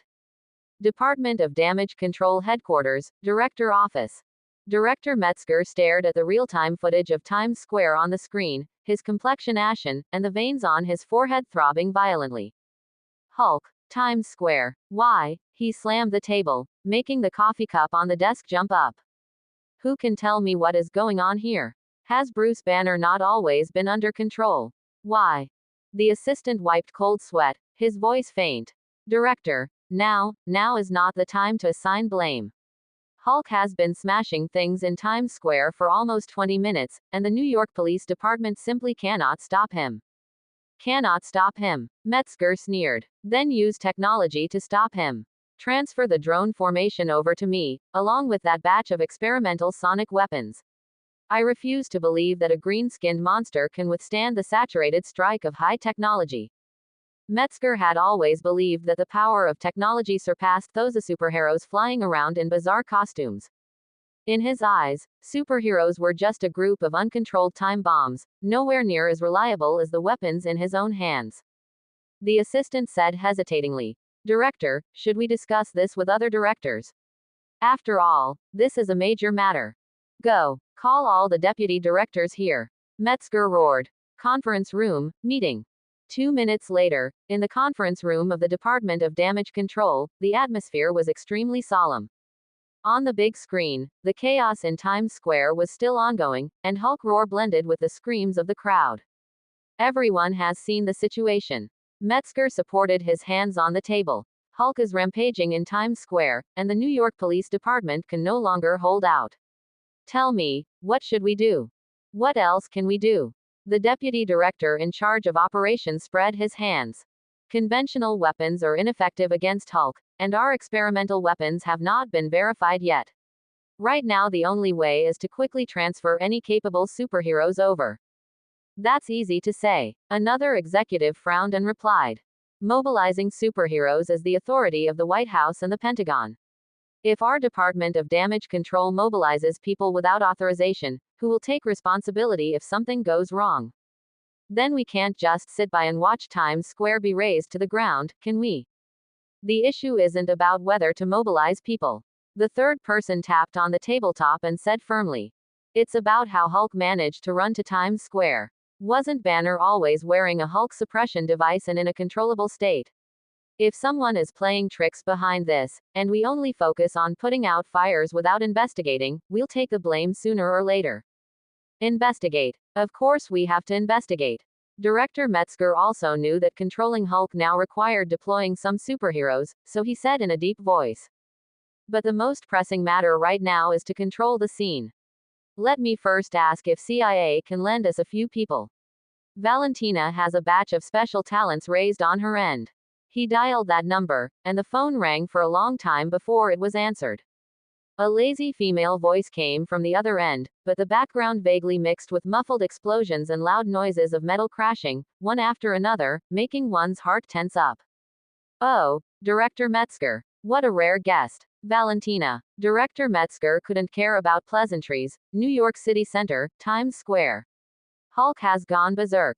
Don't you raise a batch of special talents under your command. Lend me a few to use, right now. Immediately. The other end of the line fell silent for a moment, followed by another deafening muffled sound, before Valentina's voice drifted over leisurely. Oh, Director Metzger, you've come at a really bad time. Over here. I'm busy, and I really can't spare a hand. Busy. Director Metzger frowned. What's that movement on your end? Are you fighting a war? Pretty much. Valentina's tone remained in that indifferent tune. There are a few disobedient ones under my command acting up. I'm stretched too thin here and really can't lend anyone to you. If you have other connections, hurry up and figure out another way. You. Before Director Metzger could finish speaking, there was another loud boom from the other end of the phone, followed immediately by a busy tone. Director Metzger slammed his phone onto the table in anger. Not a single one of them is reliable. Director. The assistant spoke cautiously. How about contacting Captain Sam? He has experience dealing with the Red Hulk. Contact them. Contact all of them. Director Metzger waved his hand and roared, contact everyone you can reach. I refuse to believe that all of New York can't find a single person who can stop Hulk. Also, Director Metzger took a deep breath and looked at the executives. Before reinforcements arrive, we must find a way to stall Hulk. Keep deploying the drone formation, attract his attention however you can. Find a way to lead Hulk to places with fewer people. The docks, the riverbank. If all else fails, lead him to Central Park. Anything is better than letting him stay in Times Square. The executives looked at each other and finally nodded. A few minutes later, the assistant ran back in a sweat. Director, Captain Sam said he can set off, but it will take at least an hour or two to rush over from Washington. As for the others, they can't be reached for the moment. Director Metzger slumped back into his chair, rubbing his temples irritably and cursing. There isn't even a single usable person. As soon as his voice fell, his phone rang again. The caller ID showed a number he was too familiar with. Madame Gao. Director Metzger's expression changed slightly, and after hesitating for a moment, he answered it. Director Metzger. Madame Gao's sharp and aged voice came from the other end of the phone, carrying a hint of familiar laughter. Long time no see. I heard you're worrying about Hulk's matter. Madame Gao. Director Metzger sneered. Your news is certainly well informed. We haven't been dealing with each other for just a day or two. Madame Gao said unhurriedly. In the past, wasn't that mess with mutants, the things you couldn't handle or found inconvenient to handle, all handled through my hands. Now that such a big mess has broken out in New York, it's only natural that I should come lend a hand. Spit it out. What are the conditions? Director Metzger asked in a vigilant tone. Straightforward. Madame Gao smiled and continued. Very simple. From now on, the Department of Damage Control should listen more to my opinions on mutant affairs. In addition, My people need a clean identity to take office within your system. In exchange, I will settle Hulk's matter for you. Director Metzger's expression turned gloomy. Of course he understood. This was Madame Gao trying to use this opportunity to stretch her claws into the Department of Damage Control. Humph. He sneered and replied, Madame Gao, your appetite is quite large. Those shady dealings in the past were just expedients from above. Now you want to reach your hand into my Department of Damage Control. In your dreams, we can solve Hulk's matter ourselves. Director Metzger, don't speak too soon. Madame Gao's voice remained unhurried, yet it carried a hint of threat. Hulk in Times Square is still smashing buildings, and your reinforcements probably won't make it in time, right? Besides, she paused, what if Hulk's rampage has something to do with the hand? When the investigation starts, then, our two families, old friendship, might be turned completely upside down. Director Metzger's pupils shrank. Are you threatening me? It's not a threat, it's a reminder. Madame Gao chuckled. Director Metzger, whenever you figure it out, give me a call. I'll be waiting for you. The phone hung up. Director Metzger held the phone, his face livid, but he couldn't say a single word. Lin Yi was extremely worried at this moment. He quickly showed the live broadcast on his phone to the three of them, and rattled off his guesses. Dr. Banner is in the safe house. He couldn't have run to Times Square for no reason. Lin Yi clutched his phone and said, they must have kidnapped Dr. Banner after we left. Our base has been stolen. Frank's face looked a bit awkward. He had previously said that no one could find the safe house at all, but unexpected to him, someone really found it and even caused a huge mess. Matt took over the conversation and said, stop talking so much, Hulk is causing destruction in Times Square, we have to go to Times Square to stop him. Right. Lin Yi gritted his teeth, we're not going to the Hand's headquarters. Saving people comes first. Peter and I will clear the way. Frank was extremely decisive, twisting the motorcycle throttle and saying, you two hurry up and keep up. The four of them didn't hesitate in the slightest, immediately turned around, and rushed towards Times Square at full speed. Lin Yi twisted the throttle of his e-bike, and with a buzz, he darted out. Peter lifted his wrist, shooting a web towards the rooftop, and the red and blue figure closely swept past the buildings above Lin Yi's head. Frank's motorcycle roared as it wove through the traffic. While Matt used the rooftops and fire escapes to leap and bound through the shadows, his speed not a bit slower than theirs. The four of them displayed their respective strengths and sprinted frantically toward Times Square. The four of them passed through several blocks along the way. Everywhere they could see thick black smoke constantly rising, along with police cars, ambulances, and fire trucks speeding past. Lin Yi and the others didn't need to think twice to know that it must be the Hand causing trouble again. Not just Times Square, Lin Yi said to the others through his intercom headset. Manhattan and Brooklyn are smoking too. It seems these ninjas are launching organized attacks, trying to throw all of New York into chaos. The Hand. What on earth are they trying to do? Should we take care of these ninjas? Peter asked doubtfully while shooting web silk to travel between tall buildings. Never mind these ninjas for now. Lin Yi gritted his teeth. Our main priority right now is to stabilize Hulk. He glanced at the system panel, where the task icon for Hulk wreaks havoc in New York was flashing. Current task progress. Approaching the core area of the iconic scene. Prompt. The host is approximately 2 kilometers in a straight line from Hulk. Additional challenge conditions activated. 0 civilian deaths. Assist Hulk in recovering his sanity. Lin Yi took a deep breath and twisted the throttle of his small electric scooter all the way. The thick smoke of Times Square was getting closer and closer. Boom. Another loud explosion, accompanied by the screams of the crowd, rolled in from ahead. A taxi was grabbed by its rear by Hulk, swung half a circle like a hammer throw, and fiercely smashed toward the convenience store on the street corner. Boom. The entire glass wall shattered in response, and the shelves and goods spewed out of the breach all at once. The clerk was also so frightened that he scrambled and crawled out the back door to save his life. Hulk kicked away the roadside fire hydrant with another kick, and a pillar of water soared into the sky, drenching the onlookers. Every step he took cracked the ground and made the earth tremble. Hulk, angry. Roar after roar came from his mouth, making the glass windows of the buildings along the street buzz, and several pieces directly shattered into glass slag. Run, run. The police were still shouting at the top of their lungs to evacuate the crowd, their voices cracking through the megaphones in their hands. News helicopters hovered in the air, their lenses locked tightly onto that green giant. On the giant billboard screens of Times Square, messages scrolled in real time. Hashtag Hulk wreaks havoc in New York. Hash exploded. Times Square has been locked down. Losses are expanding. Police request support from the Department of Damage Control. Netizen at downtown office worker. I just got off work and saw Hulk tearing down the building where I work. What a rare sight today. Oh my God, the host of Global News said with a tight voice.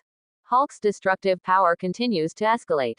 The Department of Damage Control has been dispatched. Can they stop all of this? As soon as the voice fell, a dense buzzing sound came from the sky. Dozens of armed drones took the lead to press over the airspace of Times Square, the sonic generators mounted under their bellies humming loudly. Immediately following, 3 heavy armored vehicles rolled over the ruins, and the barrels on the roofs slowly lifted. That was the Department of Damage Control's bottom-of-the-box experimental weapon, specially prepared to deal with high-energy threats. Dear viewers, a hint of hope crept into the host's voice. The Department of Damage Control's high-tech weapon unit is in place. If even this cannot stop Hulk, then New York is truly facing the worst-case scenario. Behind the blockade line, the crowd squeezed together, looking up at the silver-white drone swarm, and many people took out their mobile phones to keep filming. Good grief, Lin Yi also looked up at the sky of Times Square. Has the Department of Damage Control brought out everything they have? Is it useful? Frank looked disdainful of this. Those people are all a bunch of trash.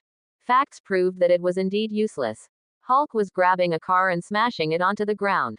Looking up to see these drone swarms, his slightly subsided anger flared up again with a swoosh. That helicopter just now was annoying enough, and now so many more have come. Hulk, stop destroying immediately. The loudspeakers in the drone swarm issued a final warning, otherwise we will take coercive measures. Hulk's response was a deafening roar. Hulk, angry. He ripped down an entire street lamp pole from the roadside, swung it fully like playing baseball, and smashed it toward the drone swarm. Bang! 3 drones were beaten into scrap iron on the spot, plunging into not far in front of the crowd with black smoke, scaring the onlookers into a chorus of exclamations. The remaining drones hurriedly scattered, and the sonic cannons on their bellies fired simultaneously, pouring harsh sonic waves toward Hulk. The heavy armored vehicle's gun barrels also launched an attack on Hulk. Hulk covered his ears, let out a painful roar, and then his eyes turned even redder. The sonic waves did not subdue him, but instead completely enraged him. He leapt fiercely and grabbed an evasive drone in midair. With a crunch, he crushed it flat like a soda can, and then fiercely smashed it in the direction of the armored vehicle. Clang! The drone wreckage smashed onto the armored vehicle's gun barrel, bending it on the spot. Hulk rushed over in a few big strides, stepped on the front of the car with one foot, grabbed the roof with both hands, and violently flipped it. The armored vehicle, weighing more than 2 tons, like a flipped turtle, slammed with a clatter onto another armored vehicle, and the 2 cars were squeezed into a mass of scrap iron. Retreat! Retreat all! The frontline commander of the Department of Damage Control held the intercom, his voice cracking from shouting, weapons are useless against him. They didn't want to make useless attacks anymore. Oh my God! The host of Global News had a completely altered voice. The Department of Damage Control's high-tech weapon unit, completely wiped out. Hulk destroyed them all in less than 3 minutes. Behind the blockade line, the crowd was in dead silence. At this moment, Lin Yi and the others finally arrived. He leaned his small electric scooter against the street corner, looked up at the green giant roaring among the ruins, and then looked at the police desperately evacuating people and the crying, running crowd beside him. Detected that the host has arrived at the core area of the iconic scene. Iconic scene checked in. Hulk wreaks havoc in New York, check-in successful. Basic rewards distributed. Energy resistance plus 30, physique enhancement plus 30, random skill fragment times 1. Random skill fragment drawing. Congratulations to the host for obtaining skill fragment, strength enhancement plus 15. A warm current spread through his limbs, and Lin Yi felt that his body had become a bit sturdier. Is that it? Lin Yi smacked his lips. The system is quite straightforward. However, he looked at the green giant still smashing the building, smiled wryly, and moved his wrists. Check-in is check-in, but this job still has to be done. Additional challenge in progress. 0 civilian deaths. Assist Hulk in recovering his sanity. Completing additional challenges will grant double rewards, random item lottery ×2. Behind him, Peter landed steadily on the edge of the rooftop. Frank propped up his motorcycle and parked it beside him, and Matt walked out of the shadows and stood still. The four of them looked together at the center of the chaos.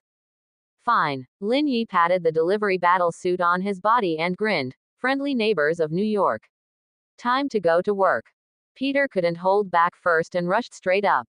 A red and blue figure descended from the sky and landed steadily right in front of Hulk. Spider-Man. It's Spider-Man. The little boy in the crowd wearing a Spider-Man t-shirt jumped up with excitement. I told you he would come.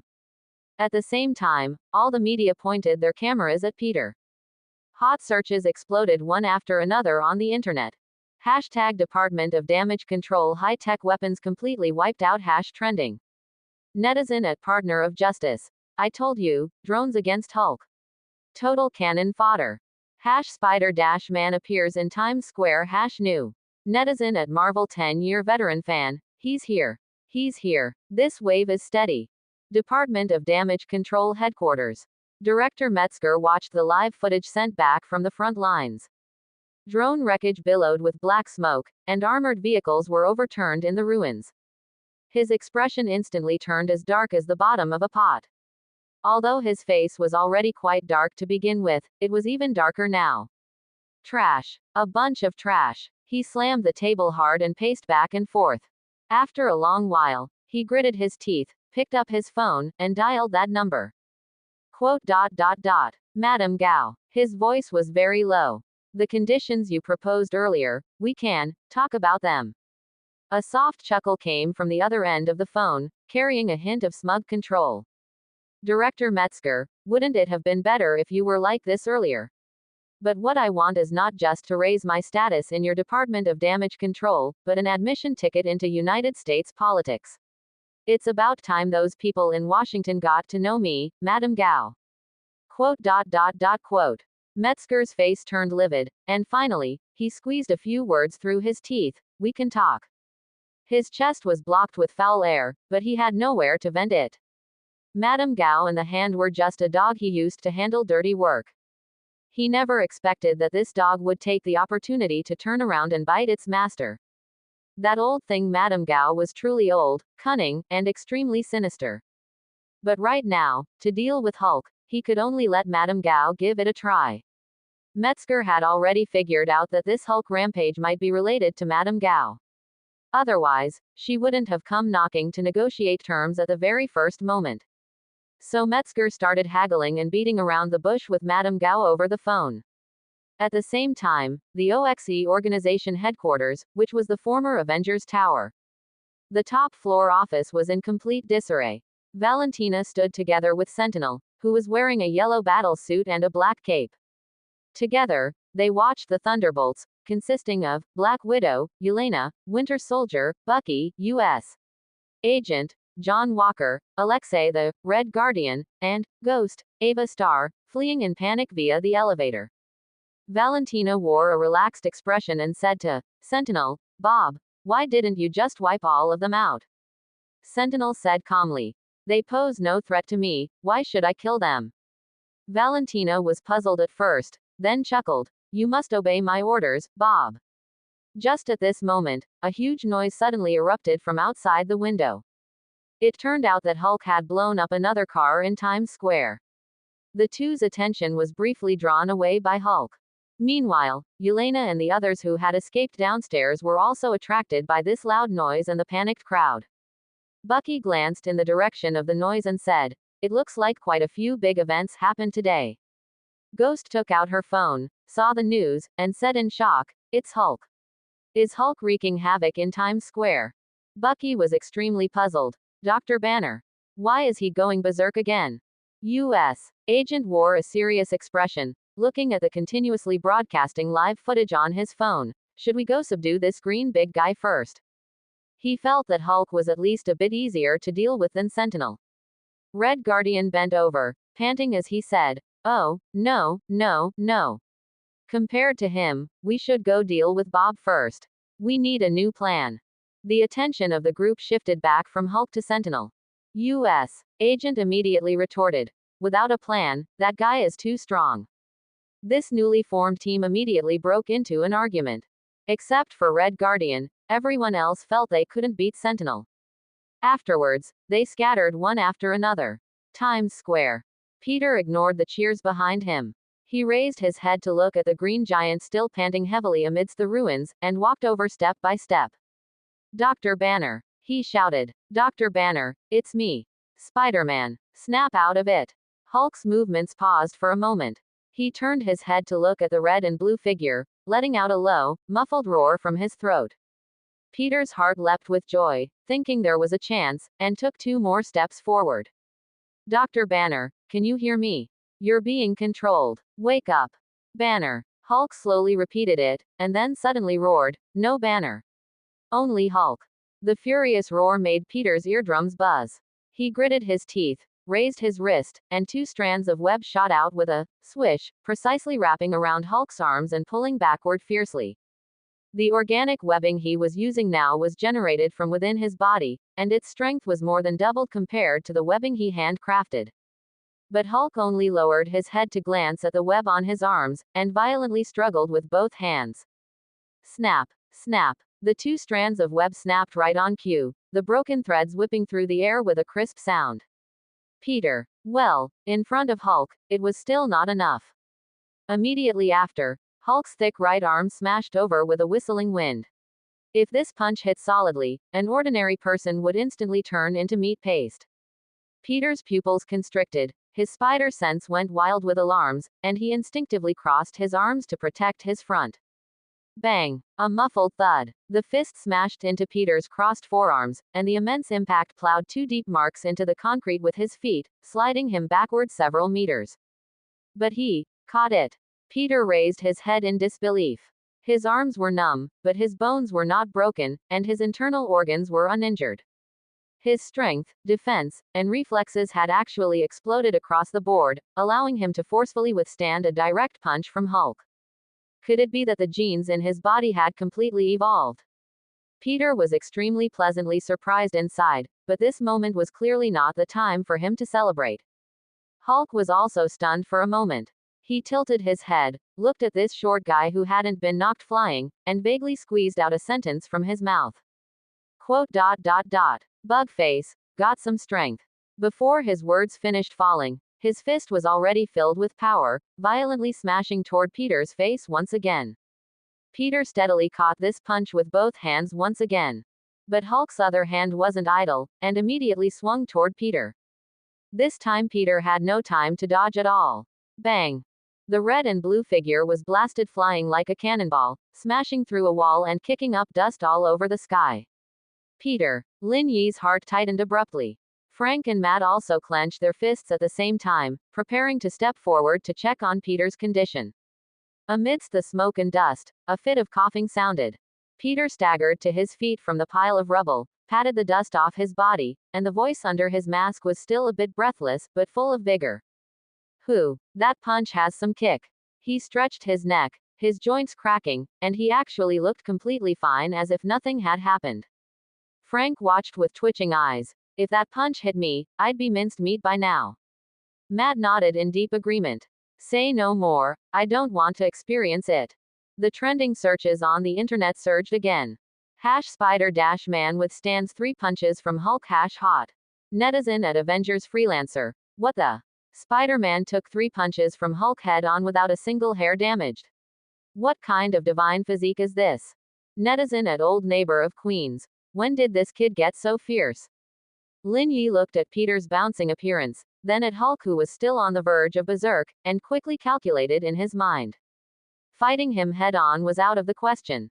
Peter could take 2 or 3 punches, but Hulk's fists were endless. And the angrier Hulk got, the stronger he became. If they dragged it out like this, let alone subduing Hulk, Times Square would be torn into ruins by them. He had to calm Hulk down first. Lin Yi took a deep breath, walked forward a few steps, and tens of meters away, shouted at the top of his lungs in the direction of Hulk. The world is so wonderful, yet you are so irritable. This is not good, not good. This shout was articulate, full of vigor, and carried an indescribable martial arts flavor. The whole scene fell silent for a split second. Hulk. Host detected triggering classic quote, hot meme enhancement takes effect. Temporary buff. Emotion soothing ripple, significantly calms the target's anger, smoothing out berserk distracting thoughts. Effect range. 30 meters radius. An invisible ripple radiated outward with Lin Yi as the center, surging towards Hulk in layers.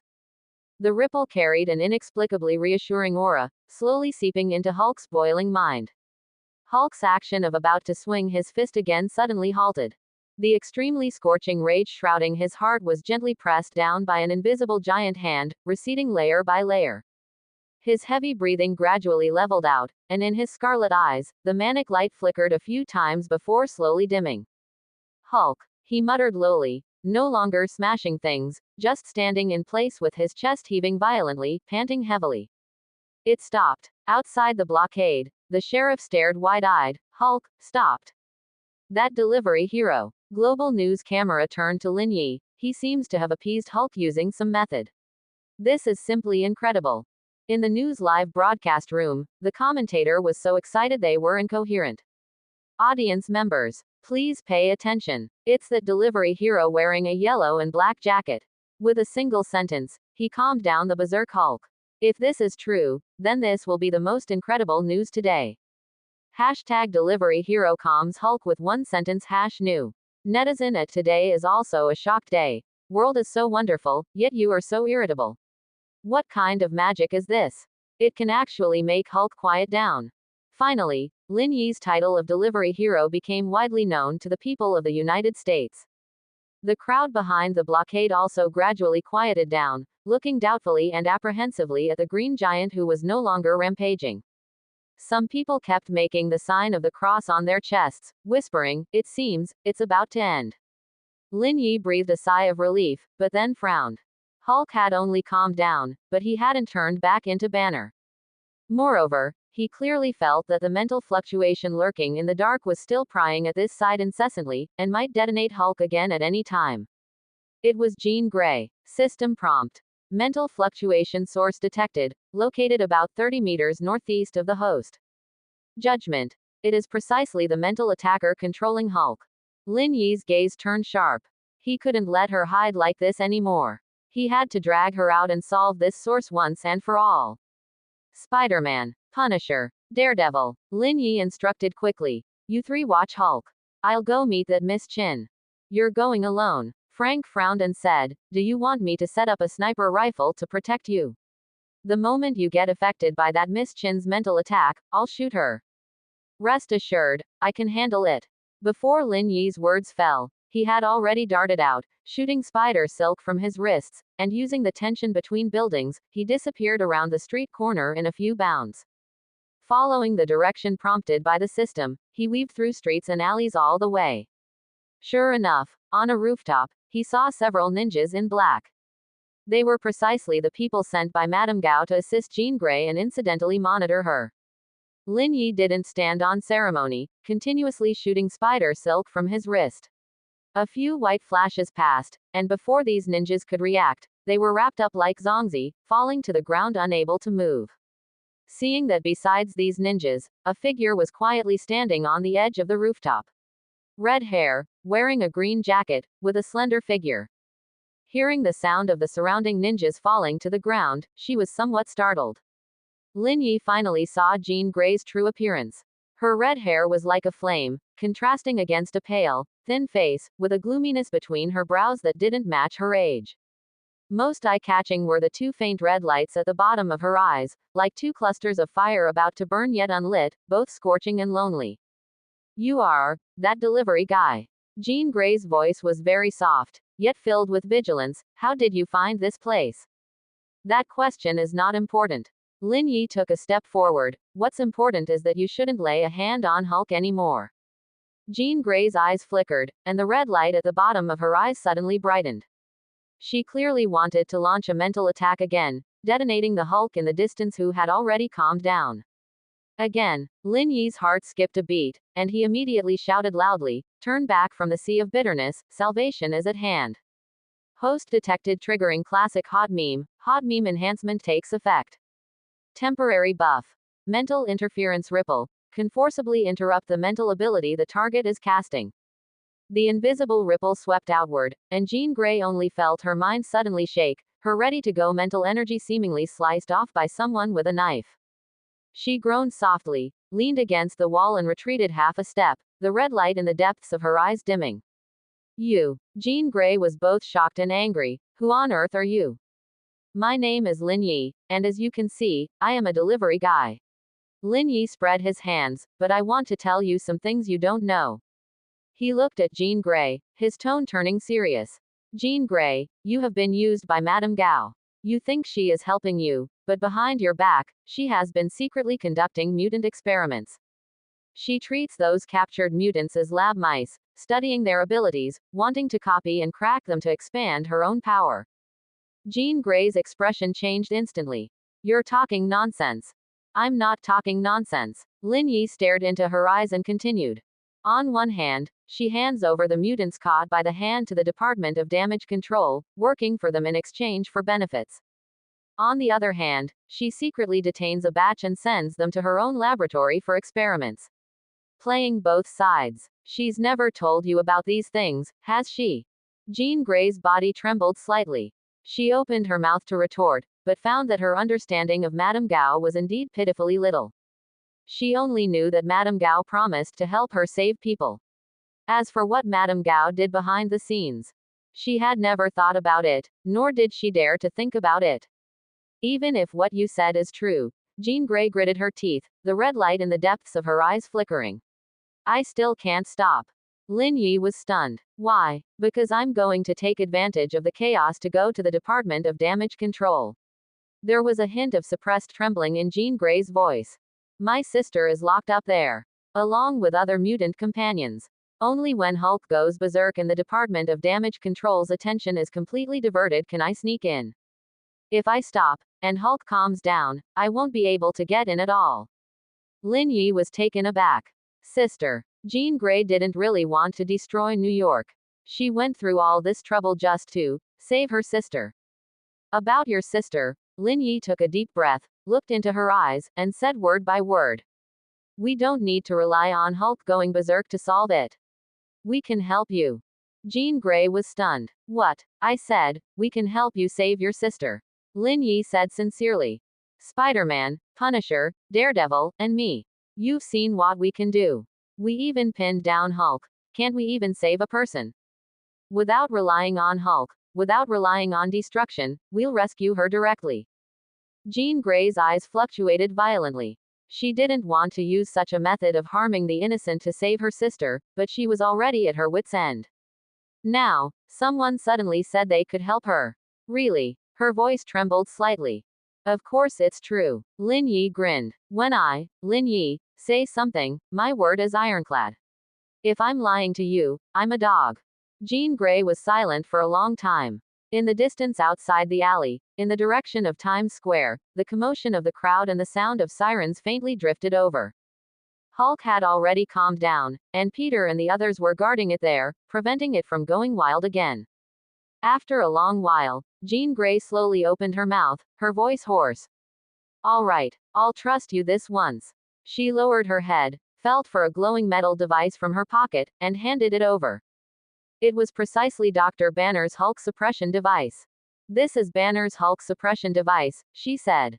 "Taken by Madame Gao's ninjas. Returning it to you." Lin Yi took the device, and a huge weight in his heart finally fell to the ground. Just at that moment, the system prompt sounded in his mind. Iconic scene check-in quest. Persuading Jean Grey, completed. Quest evaluation. S rank completion. Successfully resolved the mutant crisis, won the trust of the Phoenix Force host. Reward distribution. Mental perception acquired, telepathy resistance plus 30, Phoenix Force affinity plus 15%. Extra reward. Spider totem awakening, passive skill, the host's spider genes are deeply awakened. Strength, speed, reflexes, defense, and perception are comprehensively and drastically enhanced, and strength enters the tier of frontline superheroes. Huh, I have spider genes in my body too. Lin Yi thought in his mind, only to feel a warm current surge from his heart to his limbs and bones. He instinctively clenched his fists. The sound of wind whipped up when his 5 fingers closed was sharper than any time before. Let's go, Lin Yi waved at Jean Grey. Let's go back first to steady Hulk. The two returned to the edge of Times Square, but Jean Grey stopped her steps. I won't show my face, she lowered her voice. The people from the Department of Damage Control are there, I can't let them see me. She felt for a note from her pocket and shoved it into Lin Yi's hand. My contact info. About my sister, please. Finished speaking, her red hair tossed, and she turned and disappeared around the street corner. Lin Yi looked at her back, put the note into his pocket, and strode toward Hulk's direction. Hulk was still standing in place, its heavy breathing having calmed down quite a bit, but it still hadn't transformed back into Dr. Banner. Lin Yi was not in a hurry to pull out the suppression device. That thing was something that suppressed Hulk. Pulling it out at this time might instead provoke him. He stopped in his tracks, his voice very light and steady. Hulk. The Hulk's eyes moved and slowly turned toward him. You did a great job, Lin Yi said. You beat all those bad guys away, and you protected everyone. From beginning to end, not a single person was injured. You're a hero, Hulk. A vague low roar came from Hulk's throat, as if responding, and also as if hesitating. Now, Lin Yi said again, it's time to let Dr. Banner come out. He promised to help us deal with those bad guys, and he can't go back on his word. Don't you think so? Detected host appeasement action. Emotional appeasement ripple continues to take effect. Hulk's tall body swayed, its green skin began to fade bit by bit, and its muscles contracted at a speed visible to the naked eye. A few seconds later, that 2.6-meter green giant was gone, replaced by a middle-aged man sitting paralyzed on the ground, wearing a pair of wrinkled pants. His upper garment had long since burst during the transformation, and only that special elastic pants still hung intact on him. Bruce Banner was back. Dr. Banner. Peter rushed over first. With a thought in Lin Yi's mind, he felt for a gray coat from the system space. He shook out the coat and draped it over Bruce Banner's bare upper body. Put this on first, Dr. Banner. Bruce Banner sat on the ground exhausted, letting that coat drape over his shoulders, but didn't rush to pull it together. His gaze crossed over the shoulders of the few, landing on that devastated square. Overturned cars, shattered glass, broken street lamp poles, smashed billboards. And the panicked citizens in the distance holding up their phones. His lips trembled slightly, his voice so hoarse it was almost inaudible. These were all done by Hulk. He took a deep breath, then another, his Adam's apple rolling up and down, his eye sockets turning red. I'm sorry, truly, I'm sorry, I failed to control Hulk again. Dr. Banner. Frank softened his tone for once, no one was injured. Not a single one. Hulk was already very restrained. That's right. Lin Yi patted his shoulder. Although Hulk smashed quite a few things, he always avoided the crowd. We watched him with our own eyes. From start to finish, he didn't hurt a single person. Thank you, he said in a hoarse voice, finally reaching out to pull his gray jacket tighter. Thank you all. Lin Yi shoved the suppression device into his hand, put it on. This time it shouldn't get snatched away. Banner pinched the slightly cool device, remaining silent for a long time before slowly putting it back on his wrist and letting out a long breath. Lin Yi stood up, looking at the mess before him, feeling an inexplicable sense of relief in his heart. Iconic scene check in task detected. Hulk wreaks havoc in New York, extra challenge achieved. Extra challenge. 0 civilian deaths, assisting Hulk in regaining his sanity, completed. Double rewards issued. Random item draw ×2 rewards have been temporarily stored and can be claimed at any time. Outside the cordon, the crowd watched Hulk transform back into Banner. There was silence at first, followed by an outbreak of cheers from having survived a disaster. Is it over? That Hulk changed back. That's great. No one died. In the news broadcast room, the host's voice also carried a hint of excitement. Audience members. Latest news. Hulk has returned to human form. This nearly 1 hour-long Hulk rampage event has finally been declared over. According to reports from the scene, although Times Square suffered severe damage, fortunately, it did not cause any casualties. This is simply a miracle.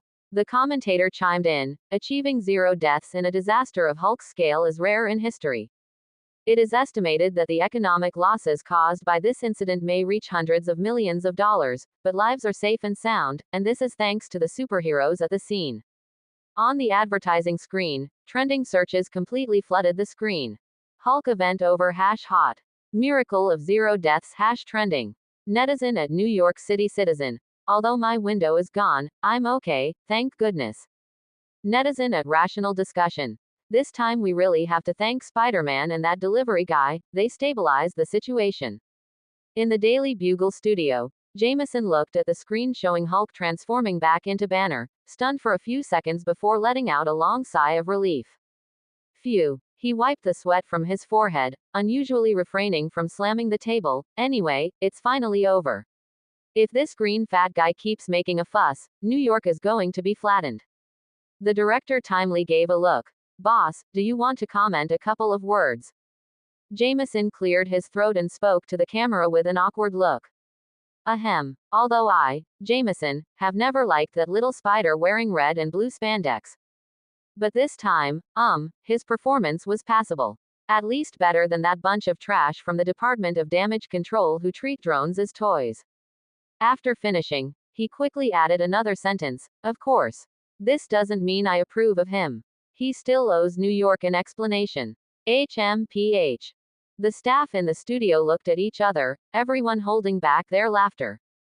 Department of Damage Control Headquarters.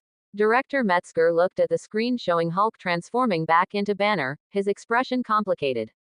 He was still clutching his phone, negotiating terms with Madame Gao. But now, Madame Gao was still chattering away there.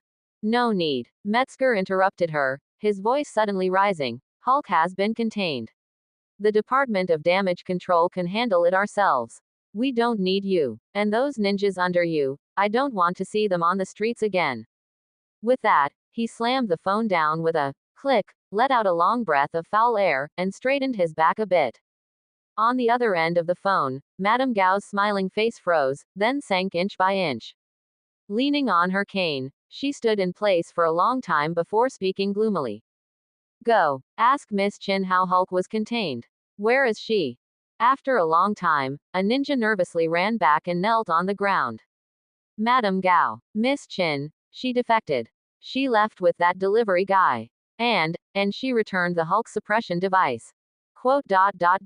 What? Madame Gao tightly gripped her cane. The next second, she raised it and fiercely smashed it against the tea set on the table. Crash. The sound of shattering porcelain was exceptionally piercing in the spacious lobby. Trash. You're all trash. Madame Gao's face was distorted, her voice sharp enough to almost pierce eardrums. I've raised you for so many years. And you can't even keep an eye on a little mutant girl. And that bunch of superheroes. Good. Very good. Since you want to play, then I, Madame Gao, will play with you to the end. She panted heavily, a trace of vicious light flashing in the depths of her eyes. In the top floor office of the OXE headquarters, the atmosphere was far more tense than before. Bob. Valentina's voice carried a hint of displeasure. I said, you must obey my orders. You were created by me, you are my weapon. Why should a god listen to someone else's orders? Bob said a lot with some agitation.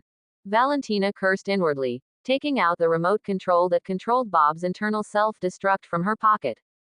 But before she could activate it, Bob noticed her little move, and his left hand grabbed Valentina's neck like lightning.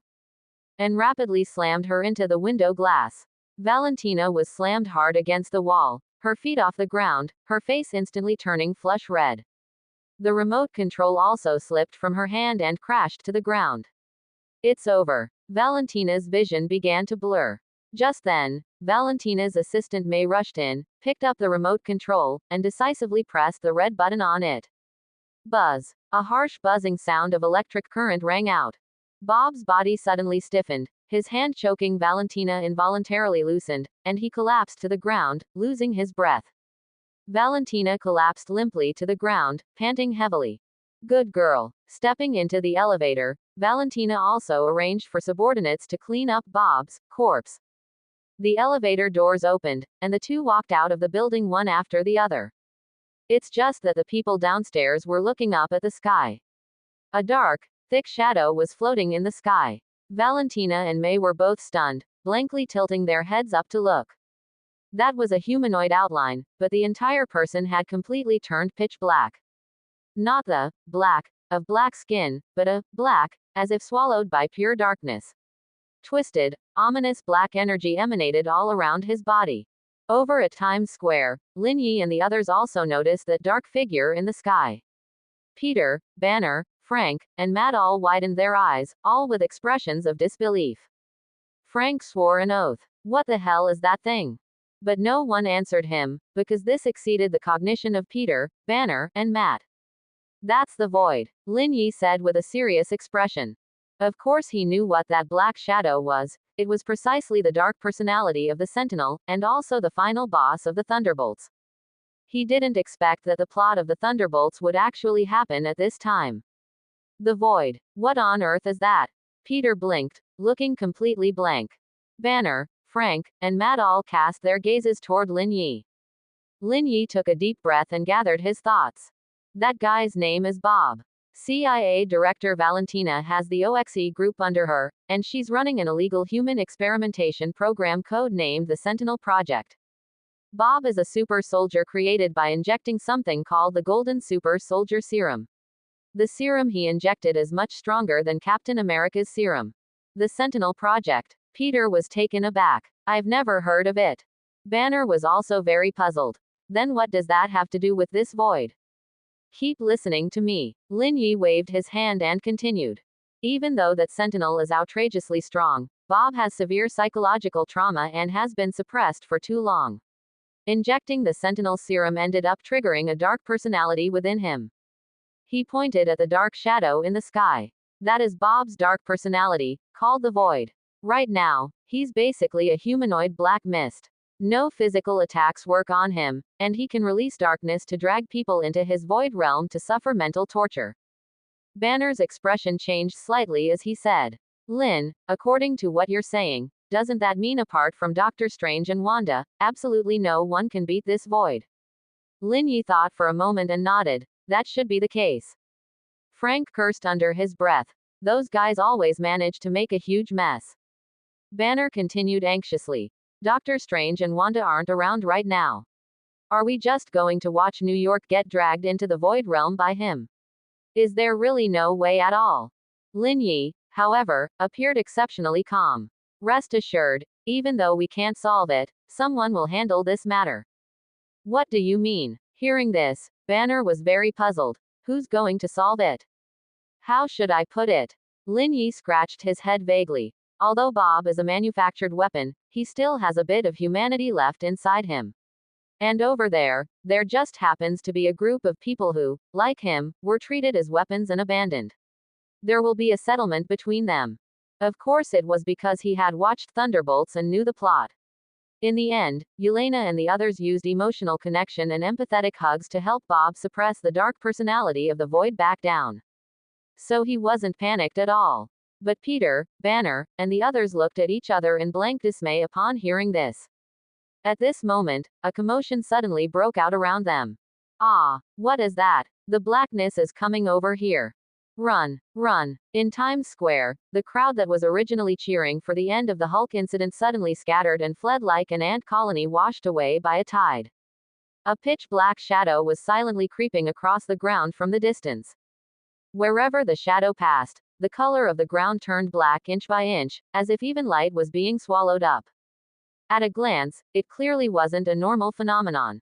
Don't panic. Nobody panic. A few police officers didn't understand what was happening and were still pacifying the crowd not to panic. Before they finished speaking, the darkness reached their feet. Swish. The next second, several living people didn't even have time to scream before they turned into pitch black silhouettes left on the ground. Good grief. Peter drew in a sharp breath.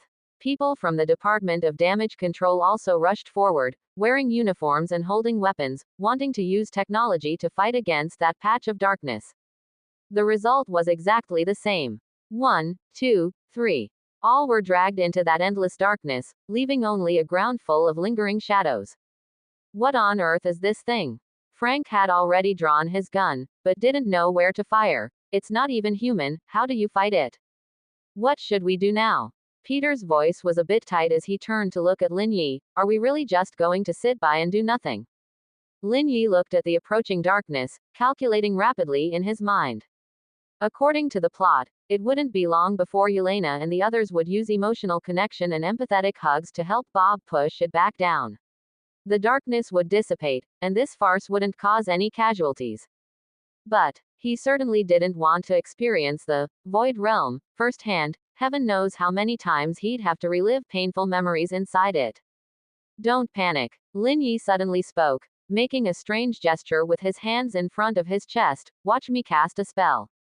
Saws. Cast a spell. Peter was dumbfounded. Lin Yi took a deep breath and said, drawing a circle to protect you.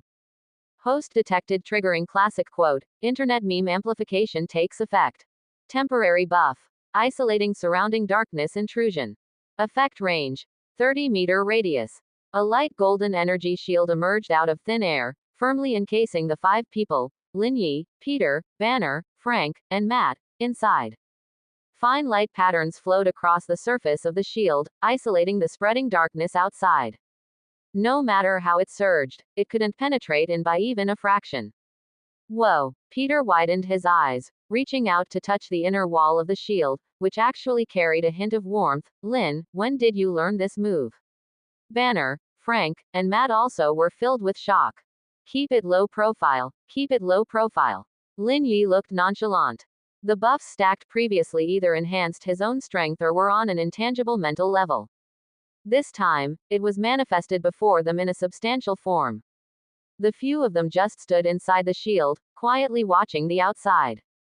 The darkness surged outside the shield for a long time, but was never able to break through that light golden barrier. After a good long while, presumably Yelena and the others had successfully helped the Sentinel suppress the void. The darkness began to dissipate little by little. Sunlight shone once again upon the ruins of Times Square. The pitch-black shadows lying on the ground also disappeared as the darkness dissipated. The people who had been dragged into the void realm reappeared back in their original places, not a single one missing, looking completely blank. The void in the sky had also disappeared by this time. Lin Yi let out a long breath and dismissed the shield. Whoa, Peter was completely convinced, spinning around Lin Yi twice. Lin. What you said was really right, that void was actually dealt with by someone.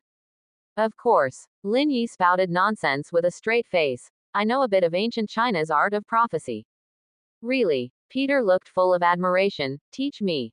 Well, this. Lin Yi held back a smile. Secret teachings of my sect. Passed down to males only and not females, passed down to insiders and not outsiders. As for you. He looked Peter up and down. If you want to learn, you have to become my apprentice first. Master. Peter immediately put his hands together and made a mock bow. Shoo, shoo, shoo. Lin Yi laughed and scolded as he pushed him away.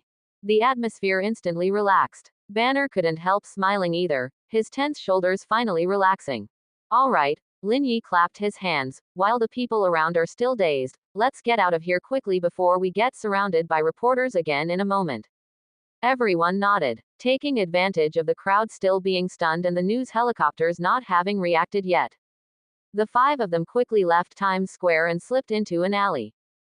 Passing by the OXE headquarters building, Lin Yi's footsteps suddenly paused. At the entrance of the building, at a makeshift press conference site, a massive crowd of reporters had gathered densely, and camera flashes flickered incessantly. Valentina stood on the stage, wearing a sharply tailored professional suit, with a proper and calm smile. Behind her stood Yelena, U.S. Agent, Red Guardian, Bucky, and Ghost, as well as Bob. The expressions on several people's faces were all very shocked. Friends of the press. Valentina's voice carried across the entire venue through the microphone. Today, I am honored to announce to everyone. These few here are the new force guarding humanity. She paused, her gaze sweeping over the thunderbolts behind her, stating word by word. They are the new Avengers. Camera flashes flickered frantically, and reporters scrambled to raise their hands and ask questions. Whoa, the Avengers. Peter shrank back into the alley entrance, lowering his voice. They look not quite like it, huh? Lin Yi looked at those familiar faces on the stage, a playful smile surfacing on his face. All right, never mind them, let's head back and have a big feast. Yay. Not long after walking away from the OXE headquarters, Frank suddenly spoke up. Right, my original safe house has been exposed and can't be used anymore. Frank felt a bit guilty when saying this. If the safe house hadn't been discovered, it wouldn't have caused such a huge mess. I have another backup safe house in the mezzanine of the subway tunnel, let's go there. However, Lin Yi shook his head. It wasn't Frank's safe house's fault for being exposed due to lack of concealment. They had indeed gone back and forth too many times these past few days, and sometimes they hadn't concealed their tracks well. They were indeed too careless. But going to the safe house in the first place was to hide Banner so he wouldn't be found. Now Jean Grey was no longer a threat. Banner also didn't need to keep hiding anymore. Jean Grey has been persuaded by me and won't provoke Banner anymore, Lin Yi analyzed as he walked. No one will come to arrest Dr. Banner either, so there's no need to hide in a safe house. Banner walked alongside. Hearing this, he gave a wry smile. Let's put aside whether to hide or not. With the Hulk riot causing such a fuss just now, I'm afraid I temporarily can't go back to the university. That's perfect. Lin Yi clapped his hands. Dr. Banner, why don't you rent a room in the apartment building we rented and stay there first? Banner thought about it, nodded and said, all right. It's settled. Lin Yi grinned widely, then looked at Frank. Big brother Frank, don't go back to the safe house either, move in together with us. Frank crossed his arms, unusually without refuting, which was considered tacit consent. Anyway, he sometimes rented apartments to live in, so it was the same anywhere. Returning to the apartment, Lin Yi helped Frank and Banner rent separate rooms, and then rode his small e-bike to Hell's Kitchen to pick up Jack as well. Jack was almost terrified to the point of a breakdown, crying there the whole time, until Lin Yi went back and told him everything was fine, which helped him recover. By evening, everything was properly settled. Looking at the few people who were all resting, Lin Yi finally had time to open the system panel. Oh right, he slapped his forehead, the lucky draw for checking in on Hulk hasn't been drawn yet. I almost forgot. Detected that the host requests to settle the lucky draw. Random item lucky draw times 2, start. Congratulations to the host for obtaining S rank ability, regenerative factor.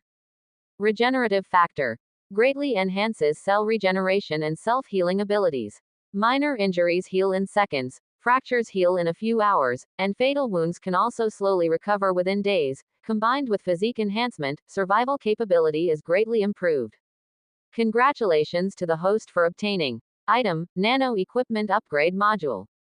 Nano Equipment Upgrade Module can perform nano-level upgrades on the host's custom delivery hero suit, such as adding a glider, built-in communication system, smart camouflage coating, etc. Upgrading consumes time and materials, currently temporarily stored for later use.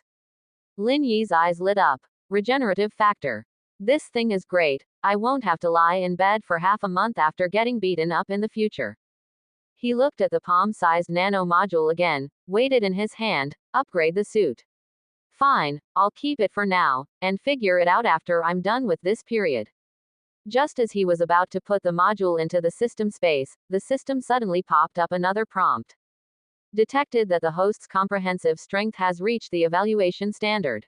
Superhero ranking system activated. Evaluating the host's current strength. Evaluation completed. Superhero rank. A rank, first line superhero. Ranking system. F rank, ordinary person, right pointing arrow. East rank, street vigilante, right pointing arrow. D rank, community hero, right pointing arrow. C rank, district hero, right pointing arrow. B rank, city hero, right pointing arrow. A rank, first line superhero, right pointing arrow. S rank, top hero, such as Thor, Captain Marvel, right pointing arrow. SS rank, global threat level, right pointing arrow. SSS rank, universe level. Remarks. Relying on the spider totem awakening and the superposition of multiple abilities, the host has entered the ranks of first-line superheroes, standing shoulder to shoulder with Spider-Man, Falcon, and others. Lin Yi stared at the words, First line superhero, on the panel, stunned for 3 seconds. Holy crap, he muttered, I am, already first line. He casually brought up the complete personal information panel. Host, Lin Yi. Title, Delivery Hero. Superhero rank, A rank, first line superhero. Abilities, Spider Sense Max Level Organic Webbing, Wall Crawling, Street Fighting Mastery, Ballistic Prediction, Physique Enhancement, Mental Resistance, Energy Resistance, Spider Totem Awakening Passive Regenerative Factor S rank, New. Equipment, Custom Delivery Hero Suit, Nano Equipment Upgrade Module, New. System Space, 100 cubic meters. Status, Good health condition. Fine then, Lin Yi turned off the panel and fell onto the bed. Delivery Hero has finally made it to the first line. I finally don't have to live in fear anymore. I can still get by in this dangerous Marvel universe. Right, I still need to contact Jean Grey. Lin Yi fished out his phone and dialed the number given by Jean Grey. Hello, a cold female voice came from the other end of the phone. Jean, it's me, Lin Yi. Lin Yi's voice carried a smile. Where are you staying? I'll come pick you up. Pick me up. To introduce you to some friends, and by the way, discuss the matter of rescuing your sister. The other end of the phone fell silent for a few seconds. All right, I'll send you the address. Half an hour later, Lin Yi's small e-bike carrying a red-haired woman wobbled back downstairs to the apartment building. We're here. Lin Yi parked the bike. Let's go upstairs, everyone is waiting for you. Jean Grey sat in the back seat, clutching the hem of her clothes, hesitating for a long time before speaking. Will they welcome me? After all, I did that kind of thing before. Rest assured, once you state the reason why you did all this, they will definitely understand. Lin Yi looked back at her and grinned widely. Besides, I'm here. Pushing open the door, Peter, Banner, Frank, and Matt were all waiting for Lin Yi to bring Miss Chin over. Upon seeing Jean Grey's face, the air fell silent for a split second. Shocked gazes from everyone fell upon Jean Grey. That Miss Chin who used mental attacks on Banner to force out the Hulk during the day, plunging all of Times Square into panic. Never expected her to be a young girl. Jean Grey took a deep breath, ignoring everyone's gazes, and directly apologized in a low voice. I'm sorry, Dr. Banner. Banner looked at her, his gaze complex. Why did you do that? Feeling the familiar aura, the Hulk inside Banner stirred slightly. Fortunately, Banner was wearing the Hulk suppression device now, otherwise the Hulk would have come out again. My sister, Jean Grey explained with a trembling voice. She was captured by the Department of Damage Control. I wanted to save her, but I had no other choice. I could only provoke the Hulk to make him come out and cause destruction, thereby attracting the attention of the Department of Damage Control, and then go rescue her. Her voice grew lower and lower. Lin Yi said from the side. Her sister is also a mutant, so she was captured by the Department of Damage Control to be used for research. The room fell silent for a long time again. None of them expected that Jean Grey had such hidden hardships for doing all this. So at the end of the day, it was all the fault of the Department of Damage Control. If it weren't for them doing mutant experiments, these things wouldn't have happened. Everyone's gazes toward Jean Grey also softened. For a young girl to do all this for her sister was truly not easy. They couldn't blame a girl like this either. The room fell silent for a moment. Jean Grey lowered her head. Speaking those words had taken all of her courage. She waited for everyone's reaction, waiting for accusations and suspicion. But there was nothing. Banner sighed. You did that to save your sister, and you had no other choice. I think this matter can be put behind us. After all, Hulk's appearance this time did not cause any casualties. New York gets damaged every year, people are already used to it. The others didn't speak, but from their expressions, they had all forgiven and accepted Jean Grey. After all, Jean Grey truly had her difficulties, and she was quite pitiful. Jean Grey's eyes reddened as she said, thank you all. Lin Yi also breathed a sigh of relief and brought a chair over for Jean Grey, letting her sit down. It was good that everyone accepted Jean Grey, saving him from wasting his breath. All right everyone, just now Jean said that her sister and some mutants were captured by the Department of Damage Control. We need to find a way to rescue them all. Lin Yi actually already had an idea in his mind. First, infiltrate the place where the Department of Damage Control holds mutants to rescue them, and then have Matt sue the Department of Damage Control in his capacity as a lawyer. Working on two fronts simultaneously would not only rescue the people, but also make the Department of Damage Control not dare to act rashly again, keeping the mutants safe for the time being. He stated all of his thoughts, but didn't mention finding Matt to act as the lawyer. After all, Matt was currently sitting before them in the identity of Daredevil, wearing a dark red tight battle suit. Aside from Lin Yi, no one present knew that he also had the identity of a well-known lawyer in New York. Lin Yi's gaze turned towards Matt. Matt had long understood Lin Yi's meaning and spoke up. Finding a lawyer is easy. I have a friend who opened a law firm in Hell's Kitchen. We can ask him for help. That is wonderful. Professional matters still need to be handled by professionals. Seeing that Matt understood his meaning, Lin Yi smiled with satisfaction. With Matt's professional level, it would definitely be enough to give that bunch from the Department of Damage Control a hard time. Seeing Lin Yi acting as if he knew nothing at all, the corners of Matt's mouth twitched directly. Peter asked doubtfully, but we don't know where they were locked up by the Department of Damage Control right now. Before Lin Yi could speak, Matt voiced out. According to the data searched out from those bases of the hand that we uprooted, and my secret investigation, the Department of Damage Control should have a secret research institute under Roosevelt Island, and these mutants should all be locked up there. Knowing the place made things easy, and then Lin Yi began to assign tasks.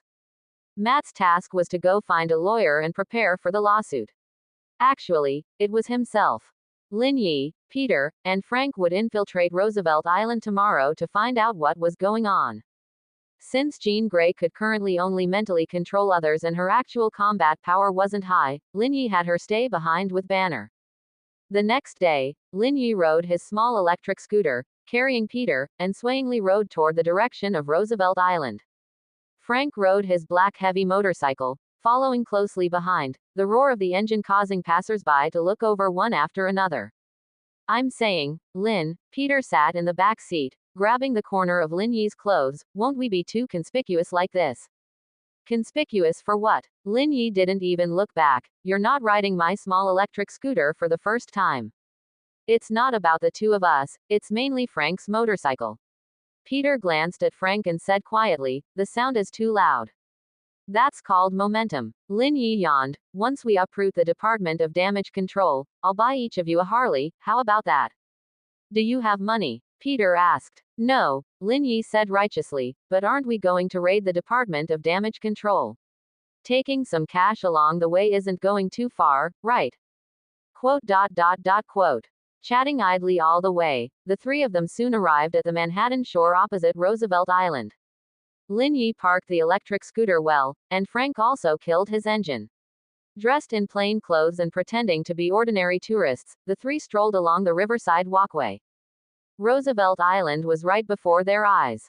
Across the East River, the cable cars and residential buildings on the island could be clearly seen. But Lin Yi's gaze fell on one side of the island. There were a few buildings that looked very ordinary there, with several black SUVs parked at the entrance, and people in uniforms going in and out. Saw that. Lin Yi lowered his voice, pointing at those buildings. Those people in uniform should be people from the Department of Damage Control. Peter narrowed his eyes and said, there's a high probability that those mutants are imprisoned in the basement of those buildings. Frank observed with a cold face for a moment, and spoke up. The number of security personnel on the island is not small, and there are quite a few patrolling back and forth. There should be more inside the building and underneath. Breaking in hard definitely won't work. Of course we can't break in hard. Lin Yi stroked his chin. We have to find a way to sneak in. The three continued to observe. After a while, Lin Yi's eyes lit up, pointing at a cafe by the roadside. Look over there. Several people wearing Department of Damage Control uniforms were buying coffee inside the cafe. Stragglers. Lin Yi grinned. Our good opportunity. What do you plan to do? Peter asked. Simple. Lin Yi patted Peter's shoulder and said, when they walk to a place with fewer people, we will. He made a knocked unconscious gesture. Frank frowned. And then change into their clothes, Lin Yi said, and swagger right in. Who would suspect we're fake? Frank nodded. All right, let's do it. At 8 p.m., Roosevelt Island gradually quieted down. 3 figures wearing Department of Damage Control uniforms walked out from the shadows by the river. Lin Yi tugged at the uniform on his body, frowning. Why is this uniform so tight? Shut up, Frank said in a low voice. Don't blow our cover. Peter walked at the very back, nervously clenching his fists. Today he was wearing a slightly oversized uniform, looking like a newly hired rookie. The 3 walked to the entrance of that building. The security guard at the door glanced at their IDs, nodded casually, and let them in. As expected, Lin Yi chuckled inwardly, hiding in plain sight. This trick always works. Entering the building, Lin Yi looked around and found that this place was indeed just a normal office area. But his gaze quickly locked onto an elevator. That elevator had no floor buttons, only a panel that required swiping a card to use. The underground entrance is right there, Lin Yi said in a low voice. The 3 walked up to the elevator, and Lin Yi took out the access card he had searched from those unlucky guys earlier and swiped it. Beep. The elevator door opened. The 3 stepped inside, and the elevator began to descend. Why is this elevator so slow? Lin Yi muttered in complaint. Don't talk. Frank glared at him. During the elevator's descent, Lin Yi could feel the surrounding air becoming increasingly oppressive. He silently counted in his heart, and after about 30 seconds, the elevator finally stopped. Ding! The elevator doors opened, and what came into view was a vast white space, divided into 3 upper and lower floors connected by stairs. On each floor, there were quite a few researchers and security personnel. Peter asked in a low voice, Lin, where do you think those mutants have been locked up? Lin Yi shook his head. How was he supposed to know? Let's look around and wander about first. The 3 of them walked out of the elevator, and Lin Yi immediately put on an air of familiarity, inspecting each room one by one. Peter and Frank followed closely behind, trying their best to look less nervous. The staff here didn't show the slightest bit of suspicion. Walking to the second floor, Lin Yi suddenly stopped and pointed to a door nearby. Here.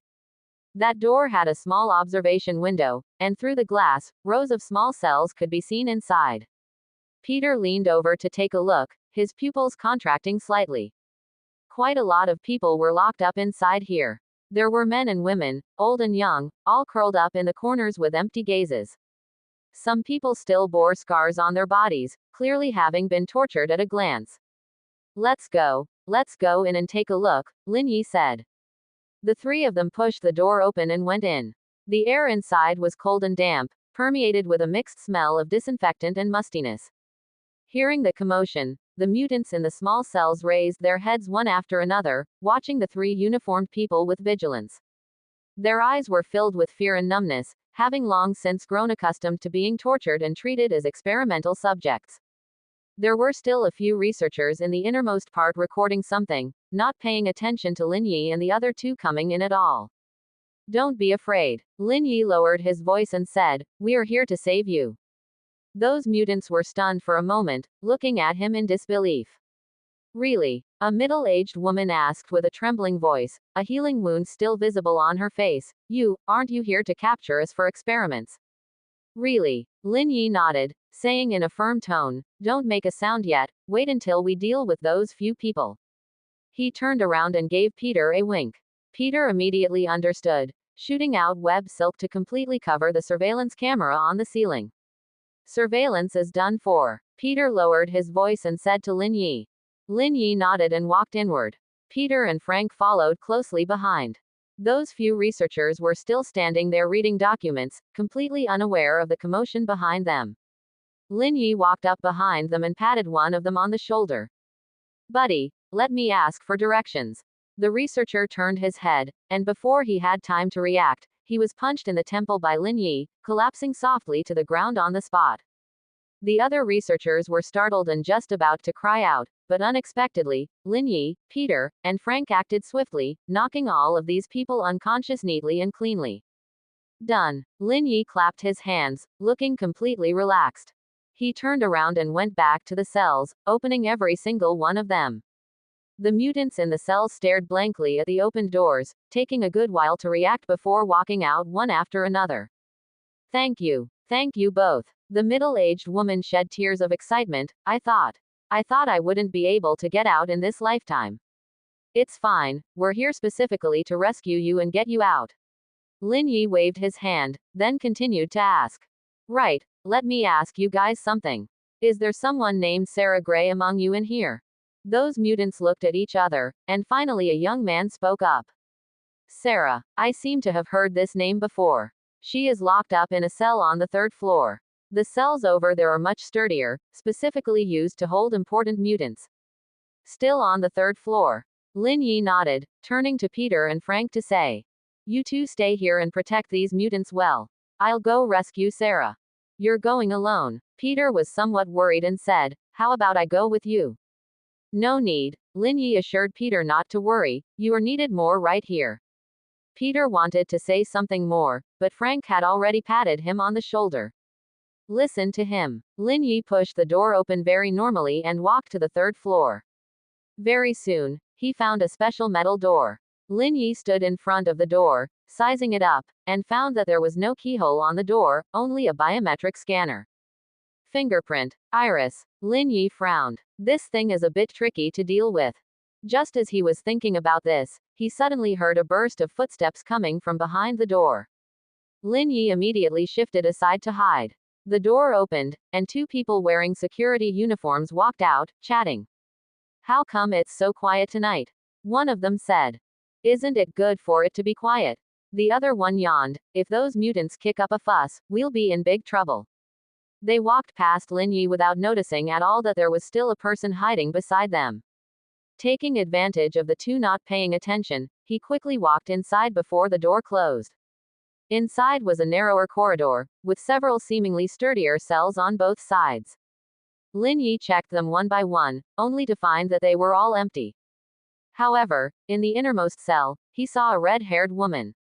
The woman was curled up in the corner, and upon hearing footsteps, she raised her head vigilantly. Her complexion was pale, and she had deep dark circles under her eyes, as if she hadn't slept well in a long time. Sarah Gray, Lin Yi asked. The woman was stunned for a moment and nodded. Who are you? I'm here to save you, Lin Yi said. Your sister Jean sent me. Jean. Sarah's eyes instantly lit up, like a cluster of flames suddenly igniting in the darkness. Is Jean all right? How is she doing? She's doing great, Lin Yi said as he opened the cell door. She's waiting for you outside right now.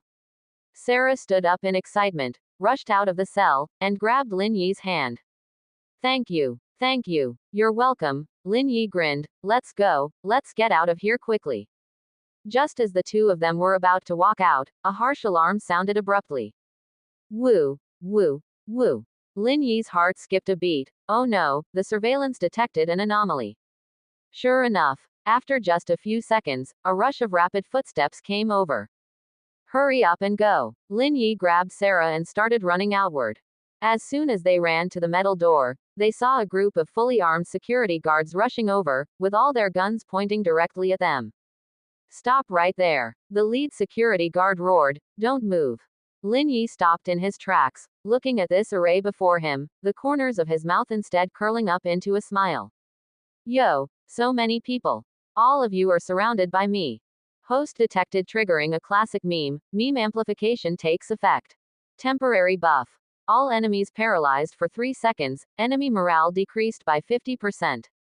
Before those security guards could react, they felt their bodies stiffen, as if a pause button had been pressed, and they were all nailed to the spot, unable to move. Run. Lin Yi pulled Sarah and rushed quickly toward the other end of the corridor. 3 seconds later, the security guards resumed their actions and immediately gave chase. Chase. Don't let them get away. While running, Lin Yi glanced back and found that more and more security guards were chasing after them, at least 20 or 30 people. This turnout is a bit big. As he was thinking, he suddenly heard footsteps coming from ahead. It was Peter and Frank. Lin Yi. Peter shouted, Are you all right? I'm fine. Lin Yi pulled Sarah and rushed to their side. The person has been rescued, let's retreat quickly. Let's go. The 3 of them, along with those mutants, quickly ran toward the elevator. But the security guards had already caught up, and bullets rained down on them. Careful. Peter shot out a web, weaving it into a net in the corridor, blocking most of the bullets. I'll clear the way. Frank pulled a submachine gun from his waist and sprayed gunfire at the security guards ahead. Bang, bang, bang, bang. Several security guards were beaten back repeatedly, but more people surged forward. There are so many people, we can't finish fighting them, Peter anxiously said. Lin Yi glanced at the security guards chasing from behind and then at the enemies surging from ahead, quickly calculating countermeasures in his heart. We can't go on like this, he said, we have to find a way to stall them. He took a deep breath, suddenly stopped, and turned to face the pursuing security guards. Lin Yi, what are you doing? Peter was startled. You guys go first, I'll hold them off, Lin Yi said without looking back. No, Peter tried to rush over, but was grabbed by Frank. Let's go, Frank said in a deep voice, he has his own way. Looking at the security guards surging before him, the corners of Lin Yi's mouth curled into a smile. Come on, let me see how well you can fight. He gathered his inner energy and let out another angry roar. I want to fight 100. Host detected triggering a classic meme. Meme amplification takes effect. Temporary buff. All attributes times 1.8, lasting 2 minutes. Strength surged through his entire body, and Lin Yi felt his muscles burning.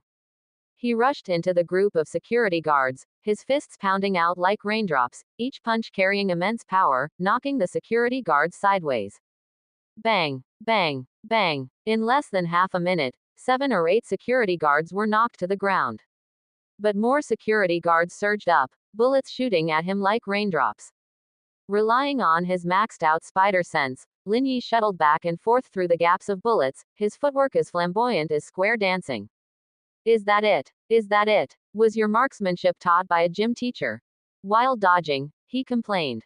Suddenly, a bullet grazed his shoulder, leaving a bloody streak. Hiss. Lin Yi gasped. These fools are playing for real. He glanced at the wound on his shoulder and found blood seeping out. But right at this moment, he could feel the wound healing. The regeneration factor was at work. This thing is pretty useful. He shook his hands and continued fighting. 2 minutes later, the buff effect disappeared, and Lin Yi felt his strength beginning to recede. Almost there, it's time to retreat. He shot a web, entangling the ventilation duct on the corridor ceiling, swung out with a whoosh, and quickly fled toward the elevator.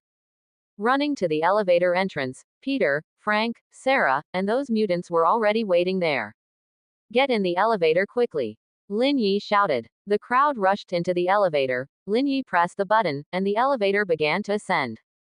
There are still security guards on the ground, Frank said in a deep voice, we have to find a way to break out. Don't worry, Lin Yi panted, I have a way. The elevator stopped on the first floor, and the moment the door opened, Lin Yi rushed out first.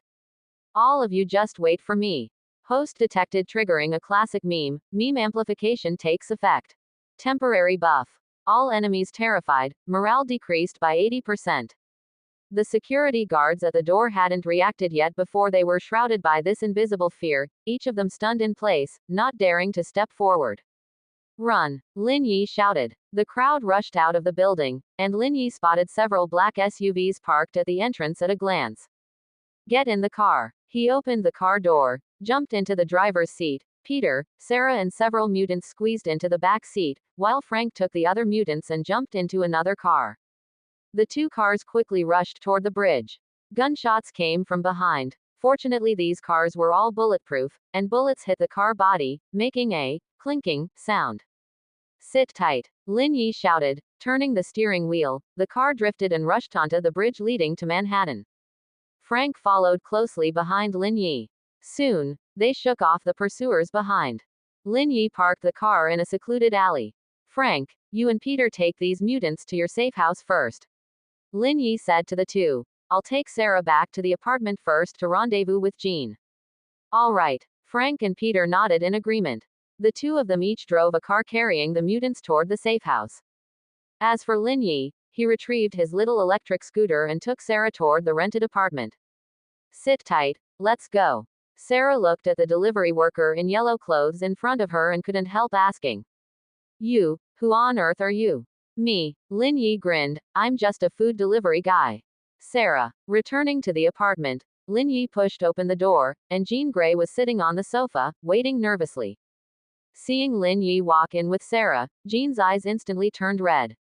Sarah, Jean. The sisters rushed together, hugging tightly, with tears streaming down their faces. Jean cried and said, her voice trembling, I thought I would never see you again. I'm fine, I'm fine. Sarah couldn't speak from crying either, holding her sister tightly as if afraid she would disappear the next second. It had been many years. Ever since Sarah accidentally exposed her superpowers and was taken away by people from the Department of Damage Control, the sisters hadn't seen each other for many years. Jean worried about her sister's safety every day and thought of ways to save her every day. And now, Sarah had finally returned to her side. I'm sorry. Jean choked out, I'm sorry for making you suffer so much. It's not your fault. Sarah wiped her tears, cupping Jean's face. It's not your fault, this isn't your fault. All right, stop crying. Lin Yi waved his hand, his voice a bit hoarse. Keep crying and the neighbors will call the police. Jean wiped her tears, walked up to Lin Yi, and said earnestly, thank you. Really, thank you. Just as Lin Yi, Peter, and Frank rescued the mutants, the personnel from the Department of Damage Control on Roosevelt Island immediately reported the matter urgently to the Flatiron Building. Metzger was reviewing documents in his office at the Flatiron Building, the headquarters of the Department of Damage Control, and he was under quite a bit of pressure at the moment. Yesterday, Hulk had caused considerable destruction. Although there were no fatalities, the high-tech weapon research he painstakingly spearheaded couldn't cause any harm to Hulk at all. Instead, those few superheroes, Spider-Man, the Punisher, Daredevil, along with an Asian delivery youth who had recently popped up, resolved the crisis. Their Department of Damage Control had simply become a joke. The White House and the Pentagon had successively held Metzger accountable, demanding that he come up with means to deal with supernatural events in a short time, or else they would remove him from his position as the director of the Department of Damage Control. Metzger could only place all his hopes on mutant research. He hoped to thoroughly research the genes of these mutants as soon as possible and create super soldiers or super weapons belonging to the Department of Damage Control. He had learned from the news that woman Valentina had even established a new Avengers. The Department of Damage Control could no longer afford to fall behind, otherwise its say would become even lower. Metzger let out a cold snort, preparing to call his assistant over to inquire about the research progress on Roosevelt Island. Before he could make a call to summon anyone, the assistant suddenly pushed open the office door and ran in with a panicked expression. Director, word from Roosevelt Island is that those mutants have been rescued and taken away. This single sentence struck Metzger like a bolt of lightning. His expression changed drastically, and he couldn't quite believe his ears. What did you say? Say it again. Panting heavily, the assistant repeated what had happened on Roosevelt Island. Metzger stood up abruptly, and while walking quickly toward the outside, he said to the assistant, call Heyerdahl, Sadie, and the others, and let's go to Roosevelt Island. Heyerdahl was the number 2 figure of the Department of Damage Control. He was responsible for the budget, public relations, and personnel transfers of the Department of Damage Control. Sadie was a senior field agent in charge of all field missions on the East Coast. Previously, she had been dismissed on the spot by Cleary for unauthorized mobilization of troops to suppress Kamala and using a sonic cannon to cause widespread chaos. But Metzger had re-employed and heavily relied on her again. Both of them were staunch supporters of Metzger and heavily approved of Metzger's mutant experiments. A group of senior executives from the Department of Damage Control took cars overnight and rushed to Roosevelt Island. Several sedans crossed the bridge and parked in front of the office building on Roosevelt Island. As soon as the vehicles came to a steady stop, Metzger got out of the car first with a gloomy face and strode into the building.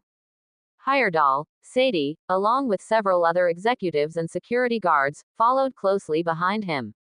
Inside the building, some injured security guards were tending to their wounds, while other staff members walked back and forth, looking extremely chaotic. Metzger ignored them, walked straight to the elevator, and rode it down to the underground laboratory. Here it was even more chaotic, and the ground was in utter shambles. Many experimental instruments lay scattered haphazardly on the ground, glass shards and documents were everywhere, intermingled with numerous bullet casings. There were also many researchers and security personnel supporting each other as they tidied up this mess. It was clear that a fierce battle had taken place.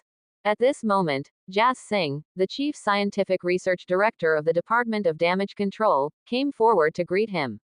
Metzger asked coldly, "Have you found out who did this? Is it those fools from the hand?" He still thought it was intentional sabotage carried out by Madame Gao because negotiations hadn't worked out earlier. Jas Singh shook his head and showed the white spider silk in his hand to Metzger.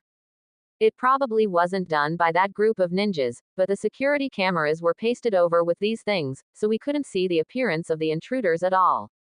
However, they left this thing behind. Metzger glanced at the spider silk and said thoughtfully, "This is spider silk." Jas Singh nodded affirmatively. "That's right. And as expected, it should be the work of Spider-Man."